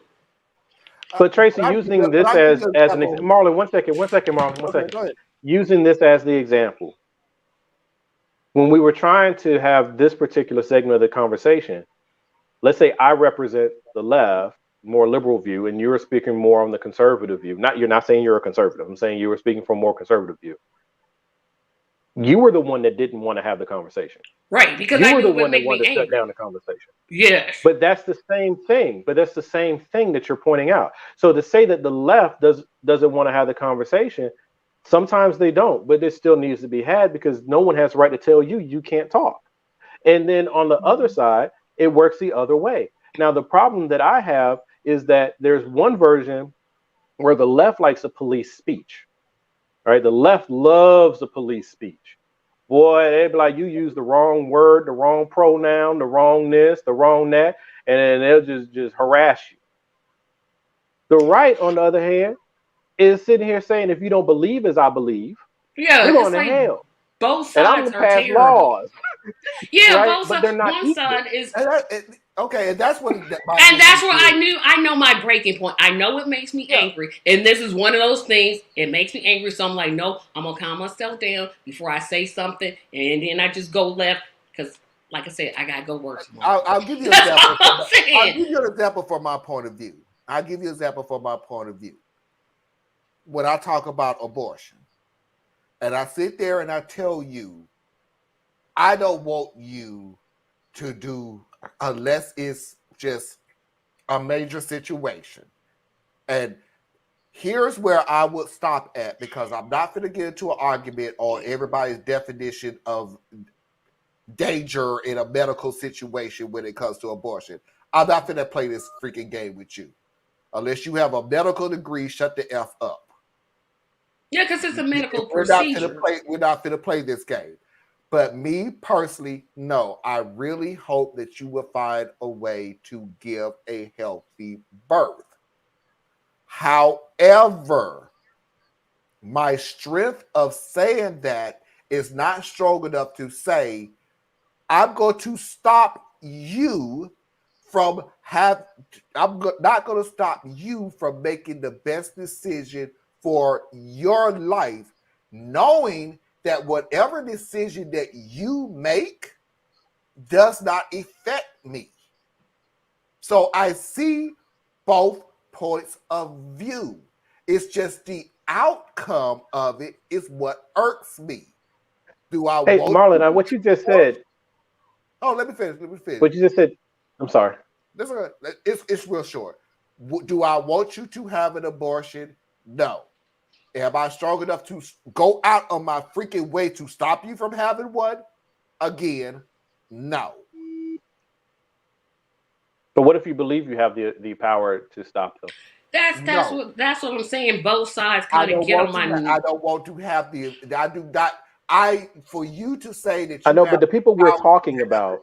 We're the people. I mean, like I said, the people both we're sides, talking about think they have the power. And what I would like, my opinion is wrong, and that's my opinion is if wrong. people would just ask themselves two questions. Question one: on whose authority? Question two: what would Jesus have you do? Remember, there was that whole phrase of "what would Jesus do?" No. I don't really like that one. It was cute, looked great on a bracelet, but the real question needs to come to you. What would Jesus have you do? So, and that's assuming you're Christian. Right? Yeah, because everybody's not. Right? So the first question would be for all of us. On whose authority? Right? On whose authority do I have the right or whatever to engage with you on what I observe in your behavior? On whose authority am I to come in and tell you you got to pull your pants up? On whose authority do I have to say, if you hit her one more time, I'm going to hit you? Right? There's different authorities at play here. One is my arbitrary feeling, and the other one I could actually be backed up by law, right? Or by social custom. I don't know, whatever. Situations can vary. And then if you're a religious person, then it's what would Jesus have you do? And for that, I would say you would have to look at Jesus. That's what you say you follow. And then say, well, what would he have me do? What was his message? What was his example? And now I'm going to exercise that in a relevant way of the current day. But those two things are real stumbling blocks for most people. So then you end up with people on the left who often look at our religious community, Christian, Jewish, Muslim, what have you. And all we're looking at, and I know it can be annoying, it's got to be annoying. We're just pointing out hypocrisies. Yeah. That's all we're doing. Every single time. Point out hypocrisy. Right? And I'm good at doing that. And the reason I feel justified in doing that is because I'm not holding you by my rules. I'm not holding you by my standards. I'm holding you by yours. You say you have not you, Tracy. You say you have a particular calling and a particular walk and a particular faith. You are stepping outside of it. I'm not obligated to be like yours. You say you are. So I'm gonna point that out. So I'm gonna chin check you every time. But here's the question I want everybody to ask. Here's the question I want everybody to ask on this panel. I think I know how Anna would answer it. If we had somebody on this panel that was just like, it's a sin, you're going to go to hell, would we listen to that person? Or would we just say, nope, you're not? They were right on every single issue. Equal pay, a living wage, health care, child care. But they was wrong on that one issue. Would we listen to them? And I think the answer is no. I think the answer is no. Okay, my answer is just to answer it. My answer would be I would listen to them on every last one of those points, and I would debate them on each one I don't agree with. Oh, well, that was my answer. Sorry. I think both sides, and I think that's where I'm getting to in terms of my personal journey. It's like both sides are starting to make me sick. Like, y'all making me sick, and y'all making me sick. So I fully agree. But I know I'm not middle. See, that's my thing. Is what I deal with. For 3 years, we figured out that both sides make us no, but I think the left does, because I don't think the right cares anything about the left. Trust me, they don't. They like, y'all just go away. But what do you mean care nothing about the left? They're closing libraries, hiding history, telling entire races they don't count. I'm not talking about prison, passing laws. I'm talking about most of the people I know. I'm not talking about the normal. So the religious community, not necessarily conservative. Right. I'm not talking. Right. That's not. Yeah. I'm not talking about the people who want to close libraries and cut off women's access. But I know the community I come from, They not trying to hear two men. They ain't trying to hear it. They don't want to hear it. So they're not going to listen to you. And that's But fine. it's like Personally, I say that's fine. But then the left will say, "Oh, they don't. We should just not even listen to them." And I'm like, "No, we should listen to them." That we have done this. Go ahead, Marlon. We have done this on practically, and this is not even a pushback on you, Tracy. It just happens to be a pushback, a bridge. It sounds like a pushback. No, it's not a pushback. It's a bridge. Say what you just said on any policy. Absolutely any policy that you want to come up with right now. That no, I'm going to push back on you about what we want, and I know you don't want it. Yeah, and I'm going to say I do want it. I'm not going to fight really hard for it. I think we would listen when I was making my question. I think we would listen, but the larger left, nah, they not. We're so busy canceling people. That's literally why we. That's why we have a lot of problems. Yeah, that's like that's why we have a lot of yourself as the left. No, I don't. That's literally why we have this show, because we do not have enough people who will sit there and realize. How many times have I sat there and said, please, and I'm not being mean, I'm just putting a point out there. Please stop saying, if this happened, the great thing will happen. It's not that type of situation. Certain things has to happen. This has to happen, this has to happen, this has to happen, this has to happen, and then we will get to the promised land, for lack of a better term. But everybody keeps thinking, well, if we get rid of this, we're there. And I keep saying no. Because it's going to be something else. I mean, I don't... Can we... There's too many things. But getting back to what Anna asked us, which is, where do you identify? So she asked Tracy, do you consider yourself part of the left? Tracy said no. And yet you had a show called The Progressive Queen. So is that progressive as in the left? Politically, I am to the left. But religion, no. Religiously, I do not ever consider myself to be a leftist. And that is very possible. Like social policy, like I don't believe in taking what I believe in terms of religion. It's just like, you gonna practice it, and it doesn't matter. You gonna do that I don't believe. But I've never considered myself. Yeah, your personal politically code is what it is. Right, your personal code is built on your belief system and your code, and that's how you walk, that's how you govern yourself, and that's how you live your life. But you're not trying to impose that by law onto someone else. But at the same time, you need to be protected from the law coming to you and saying that you now have to live a certain way too. So I think that the protection should hold both ways. Both ways. And I think that's all I'm saying. That's what I'm saying. Yeah. I can't say it right. Thank you. No, but I think that's very fair, and I think that's the way it should all be. I think we should all function. But there are certain podcasts that I know that I've had to literally stop. I'm like, if y'all take one more pot shot at Christian, I'm done. I can't. But everybody's fair game. Everybody's fair game. Yeah, you can come at the black community, and you can find a lot of things that we do that are hypocritical. On one hand, we say that we want our freedoms and we want people to get out of our way, and we need criminal justice reform and blah blah blah blah blah.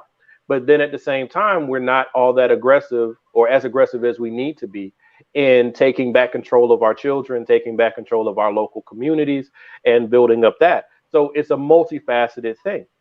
You're never going to have everybody walk in lockstep, because the left, by its very definition, is everyone who is trying to get America towards something different than what America is. And then the conservatives are more like, I want to hold America to what it is or what it was. And those two are at odds. And so you're never going to get them in lockstep, because like the black community, we sit here sometimes, generally, because I've had to back out of a black group just recently, because they're busy fighting each other about who gets to be black. I'm like, what the hell is this? We're mad at each other because this, like the two people, the Tennessee gentleman, right? This is an example. In my view, if you are black, or actually, I'm gonna ask you, how do you identify? And then you're gonna say I'm black, or you're gonna say I'm mixed, or you're gonna say I'm biracial, or you're gonna say whatever you are. Whatever you identify as, that's what you are to me. Okay, unless you're just obviously lying, right? You're not gonna be Eminem and say you black. Racial okay, dazzle. but right, but I'm just saying, like, to me, if one of your parents is black and you say you're black, society definitely says you're black. Even if you're the lightest of light skin, society says you're black.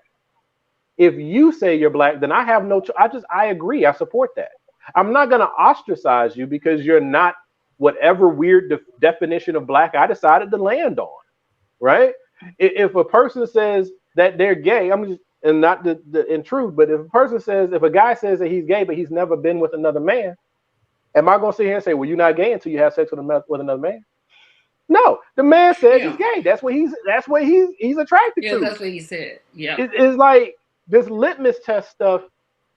There's certain levels of litmus tests that need to exist, but we've gone way too far. Yeah, and I think this is one I was like, when Marlon showed that video, I'm no, not this annoying guy. That young man literally annoyed me to the point. But the lady annoyed me. I mean, they both annoyed me, but he was like, it's a sin. I'm like, but that's the way some people think. Why can't he just why couldn't he just accept? Because he wasn't saying it's a sin to me. He was saying it's a sin. No, she was saying it was a sin. He was saying that if you believe that, then you're bigoted. And I'm like, no. What she I'm gonna tell you what's going on, because this is that whole talk fast bull crap that he was doing. They both were getting on my nerves, to be honest. Yeah, both of them. I was like, y'all both getting on my nerves. He was constantly trying to say that this statement that you are saying that came from the Bible is bigoted. But what if she was quoting from the Bible? No, well, it doesn't matter, because even if she was, it wouldn't matter. Yeah, all she was trying to say was, so what you're saying is anybody who believes in the Bible. Here, listen to what I'm saying. She didn't say the statement, the verse, or anything else. She skipped the verse. She went straight from the Bible. She skipped the Bible and went straight to the people. So when he kept saying the statement that you're saying is bigoted, she skipped the verse, the Bible. So you're saying that the people who believes in this is bigoted. And the guy kept saying, no, I'm saying that verse that you're saying is bigoted. Which is weird. Which is weird. But she didn't quote a scripture. But that was the point of it. She quoted a belief. You to listen. She was trying to sit there and try to get you to say. She was trying to get him to say that anybody that believes in that Bible, again, she's skipping the verse that he kept repeating. Well, she's skipping a whole bunch of verses, but I mean, that's just. And that's what the whole argument. She was trying to make the whole argument was disingenuous. If you believe in this Bible, which a lot of Catholic people, a lot of Baptist people believe in, then you're saying anybody that believes in this Bible, not the verse, that believes in this Bible. And I will still come back to, where did she get the verse? But so if I may,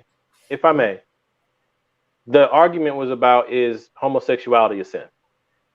And instead of her debating that on the merits of homosexuality, she went all left. She jumped and did a straw man argument. Yeah, she did. So I can't beat you on what you're talking about, or I choose not to argue with you on that particular point. So I'm going to now take something that's bigger, so that whatever you say is now going to be insulting a bigger thing. So that was disingenuous, because his point was, if you say that homosexuality is a sin, then yeah, that might be your belief system. But I'm telling you from my point of view that that's a bigoted statement.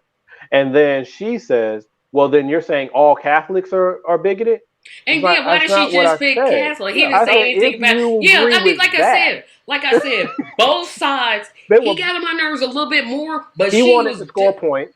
And she wanted he to score wanted to score points. points, And she wanted to just do something. Yeah, it's like, but that's what I hate. I'm like, could we please talk to each other? Could we please? Could we but, just? But in order to do it, we have to have the patience, Tracy. If you want to do it, like I say all the time, you got to have the patience, or you have to decide you want to do it. This still could have been a good conversation if it played out. See, because he's trying to keep it here, she's trying to go all out here. But if either one of them recalibrated, and instead of trying to debate this larger thing, we bring it down, and we say, well, what is it about homosexuality that is a sin? What does that make you think of? What is those things? And then, given how you feel about that, what your belief says about that, what does your belief also say about caring for the sick or caring for the sinner? And the See, children, that would have been and the widows, and the exactly. Right. Let me have the last problem word. is, on the left, we get frustrated with the hypocrisy. So it ends up being this tit for and I tat, know it's and no hypocrites. one hears each other. Let me have the last word, because we got to move on, because I don't mean to cut in, y'all, but it is getting kind of late now. And like Tracy, now I'm in the mood of I got to go to work tomorrow. When you get into a certain situation, when you get into a certain argument, if at any point in the argument you are more inclined to win than to understand, you've already lost. Then stop arguing, because it's a lost form. Yeah, and I think we're done. It's a marriage thing that I did learn. It's a marriage thing that I had to put in my head for the longest time. When you're arguing with your spouse, and at a certain time it goes to, I have to win this argument compared to more understanding about this argument, you need to stop. Because all you really doing is, if you're trying to win this argument, you won today, but it's going to come back up, and it's just not worth it. And that's what those two was going through. Both of them was trying to win. And that's what annoyed me.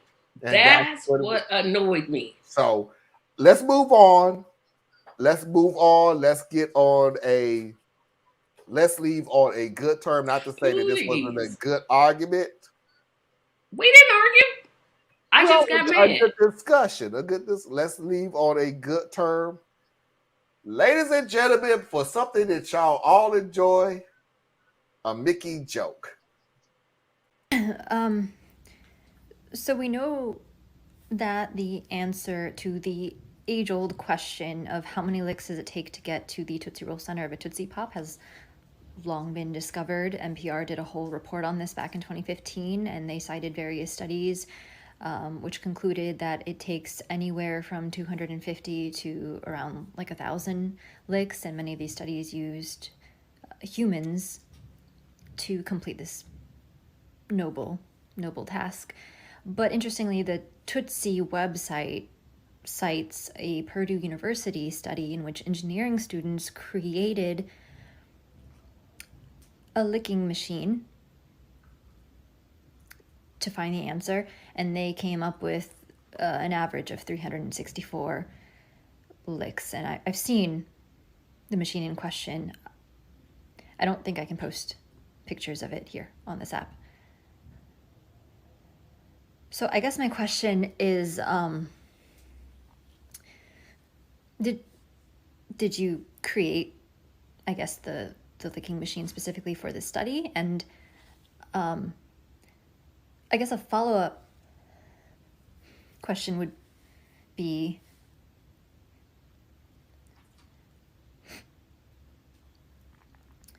what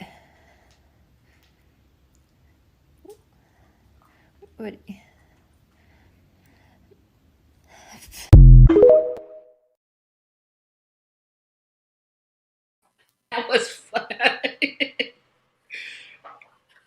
I can't even say what I wanted to say. It ain't got nothing to do with me. I ain't trying to call out any names, but there's only literally 2 people on this panel who can, say something about that video. So I'm gonna light my cigar. No, not necessarily.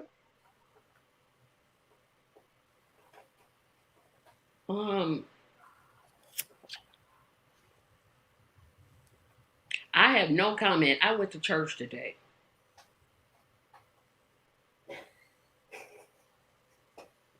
I mean, she before she tries to get one of those machines though, she needs to make sure that you know what viscosity of lubrication is necessary to prevent chafing. You the one did this, Marlon. You did this. This is your fault. I mean, it's an important thing to know because it's very important. If you don't know what you're doing, I mean, it's like a cat licking sandpaper. It's hurt yourself. Thank you. So you got to make sure, and then you can't have it be the wrong weight. Because if it's the wrong weight, then you done jammed up the machine and you done tore the machine. Y'all gonna make me start singing gospel hymns because y'all done went way to a point that I did not want this to go to. Thank you, Marlon. I want to thank you, Marlon. This is your fault. This is also you can figure out how to get to the center of the pop. You got to get to the button inside. Mm-hmm. What did Foxy just say? What did she say? They made a machine. They made it. Of all the world's problems to solve, this is what you came up with? That's a valuable problem. That is not valuable. How about solving world hunger? That'd be a good one.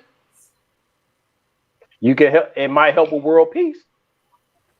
But if some people would think about the time involved with the all number, that work. Like it's 3. The answer's in the commercial. He said a 3. Like, why are we doing this? Yeah, but number 3 was biting, and I don't think that that's always applicable. Yeah, no. Sometimes, Tracy, you got to take your time. Mm-hmm. And you definitely don't need to be biting stuff. I'm just gonna sing gospel hymns for the rest of this 6 minutes. Period. Because y'all done went way too... Ain't gonna do that.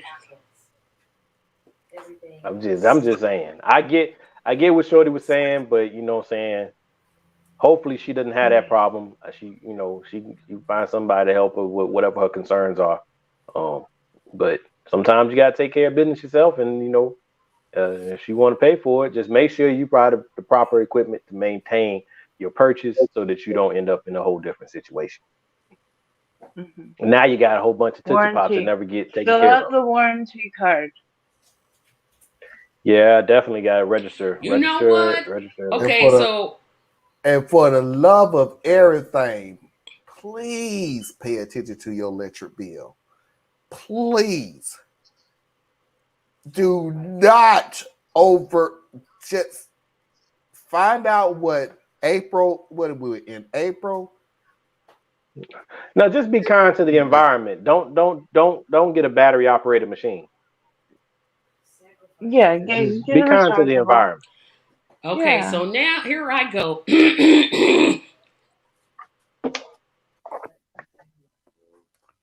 And sometimes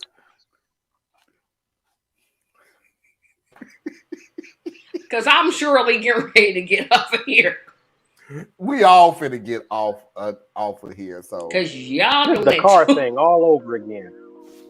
I'm trying to help somebody with their equipment. But anyway, everybody out there, for you watch this far, for me just saying, please make sure that you are checking out Anna's website, gather some really good information, learn so much about what's going on in the world that just may not have crossed your radar. This is, learn about Borrelia etc. is very important in all the different ways that it manifests and can affect people in your life. You may not even know that someone close to you is dealing with something related, right? And then for Tracy, she's got a lot of projects going. She's always coming up with new ideas. So make sure you stay tuned to the things that she has out there. please go to her website. You know, get some clicks on her website. You know, I think that's important. And then Marlon, we want to make sure we get him like 5 more, 6 more subscribers. You know what I'm saying? But for real though, all jokes aside, Marlon, thank you for always putting together a quality product, always bringing the people together, having things lined up. Your discipline is paying off as you grow on the channel. So I'm happy for you. And then for me, please help me with raising money for these kids. Want to go ahead and make sure we have a really strong year this year. And then I want to expand next year into doing something for our seniors, whether it be rental assistance or medical, like deductible assistance or something like that. So that's what I had. That's my sign off. For everybody out there, understand that this is entertainment. This is quality information. This is all of that stuff. This is and I've said this for the longest time, so nobody takes it. This is one of the smartest people when it comes to these information that I've ever seen. Please go support him on these situations. Don't date him, but please because he'll never remember your last name. He will not. He's never gonna remember your last name. Nope. And I'm married. Don't date me because I'm married. Yeah, oh yeah, that's right. That part too. Yeah, that part. Tracy has been to me an inspiration because Tracy was the one that started me on trying to do anything like this. Tracy has interviewed people who you would not give a freaking time of the day to. And yeah, we make fun of them and everything else, but Tracy do go out of her way to interview these people, give them a platform to be on, and give them a chance. That is not light. Please go to BorelliAndCentra.com. And I've said this for the longest time. Learn something that you didn't think you need to know, but you should, because I've said this for the longest time. It only takes one moment to change the rest of your life. Also, if you go now, there's 20% off that machine. So take advantage of that opportunity. But you got to go to Tracy's site to get that one. Get what? Nothing. No. Tell everybody where they can find you. Oh. I'm lying. Don't go to her site looking for that. Would you do it? Don't do it. Because you're going to find Bible verses. I'll put them all on that page. You don't make me. See, won't I do it? Yes, tell everybody where they can find you. Hey, so if you're looking for me on YouTube, it's Complex Mind /Simple Man. So that's where you find me on YouTube. And then on my website, complexsimpleman.com. Those are the best 2 places. Really go to the website. It'll get you where you want to go. And it'll also give you information on the Patreon campaigns. If you join my Patreon, you have a 30-day free trial anyway. So you can just take a look around, see the things that we're doing, and maybe stick around. Tracy Media LLC, and this Tuesday we're going to try to broadcast solely from the website. We're going to see how that works out. All right. Anna? I also just really want to say, please check out Theus. He has a number of incredible projects that help the people that really need it in the community. He's doing a lot of good work, so please check out complexsimpleman.com. And despite me getting mad, I do love everybody. Sorta, kinda. That's the best you can do. We love you too.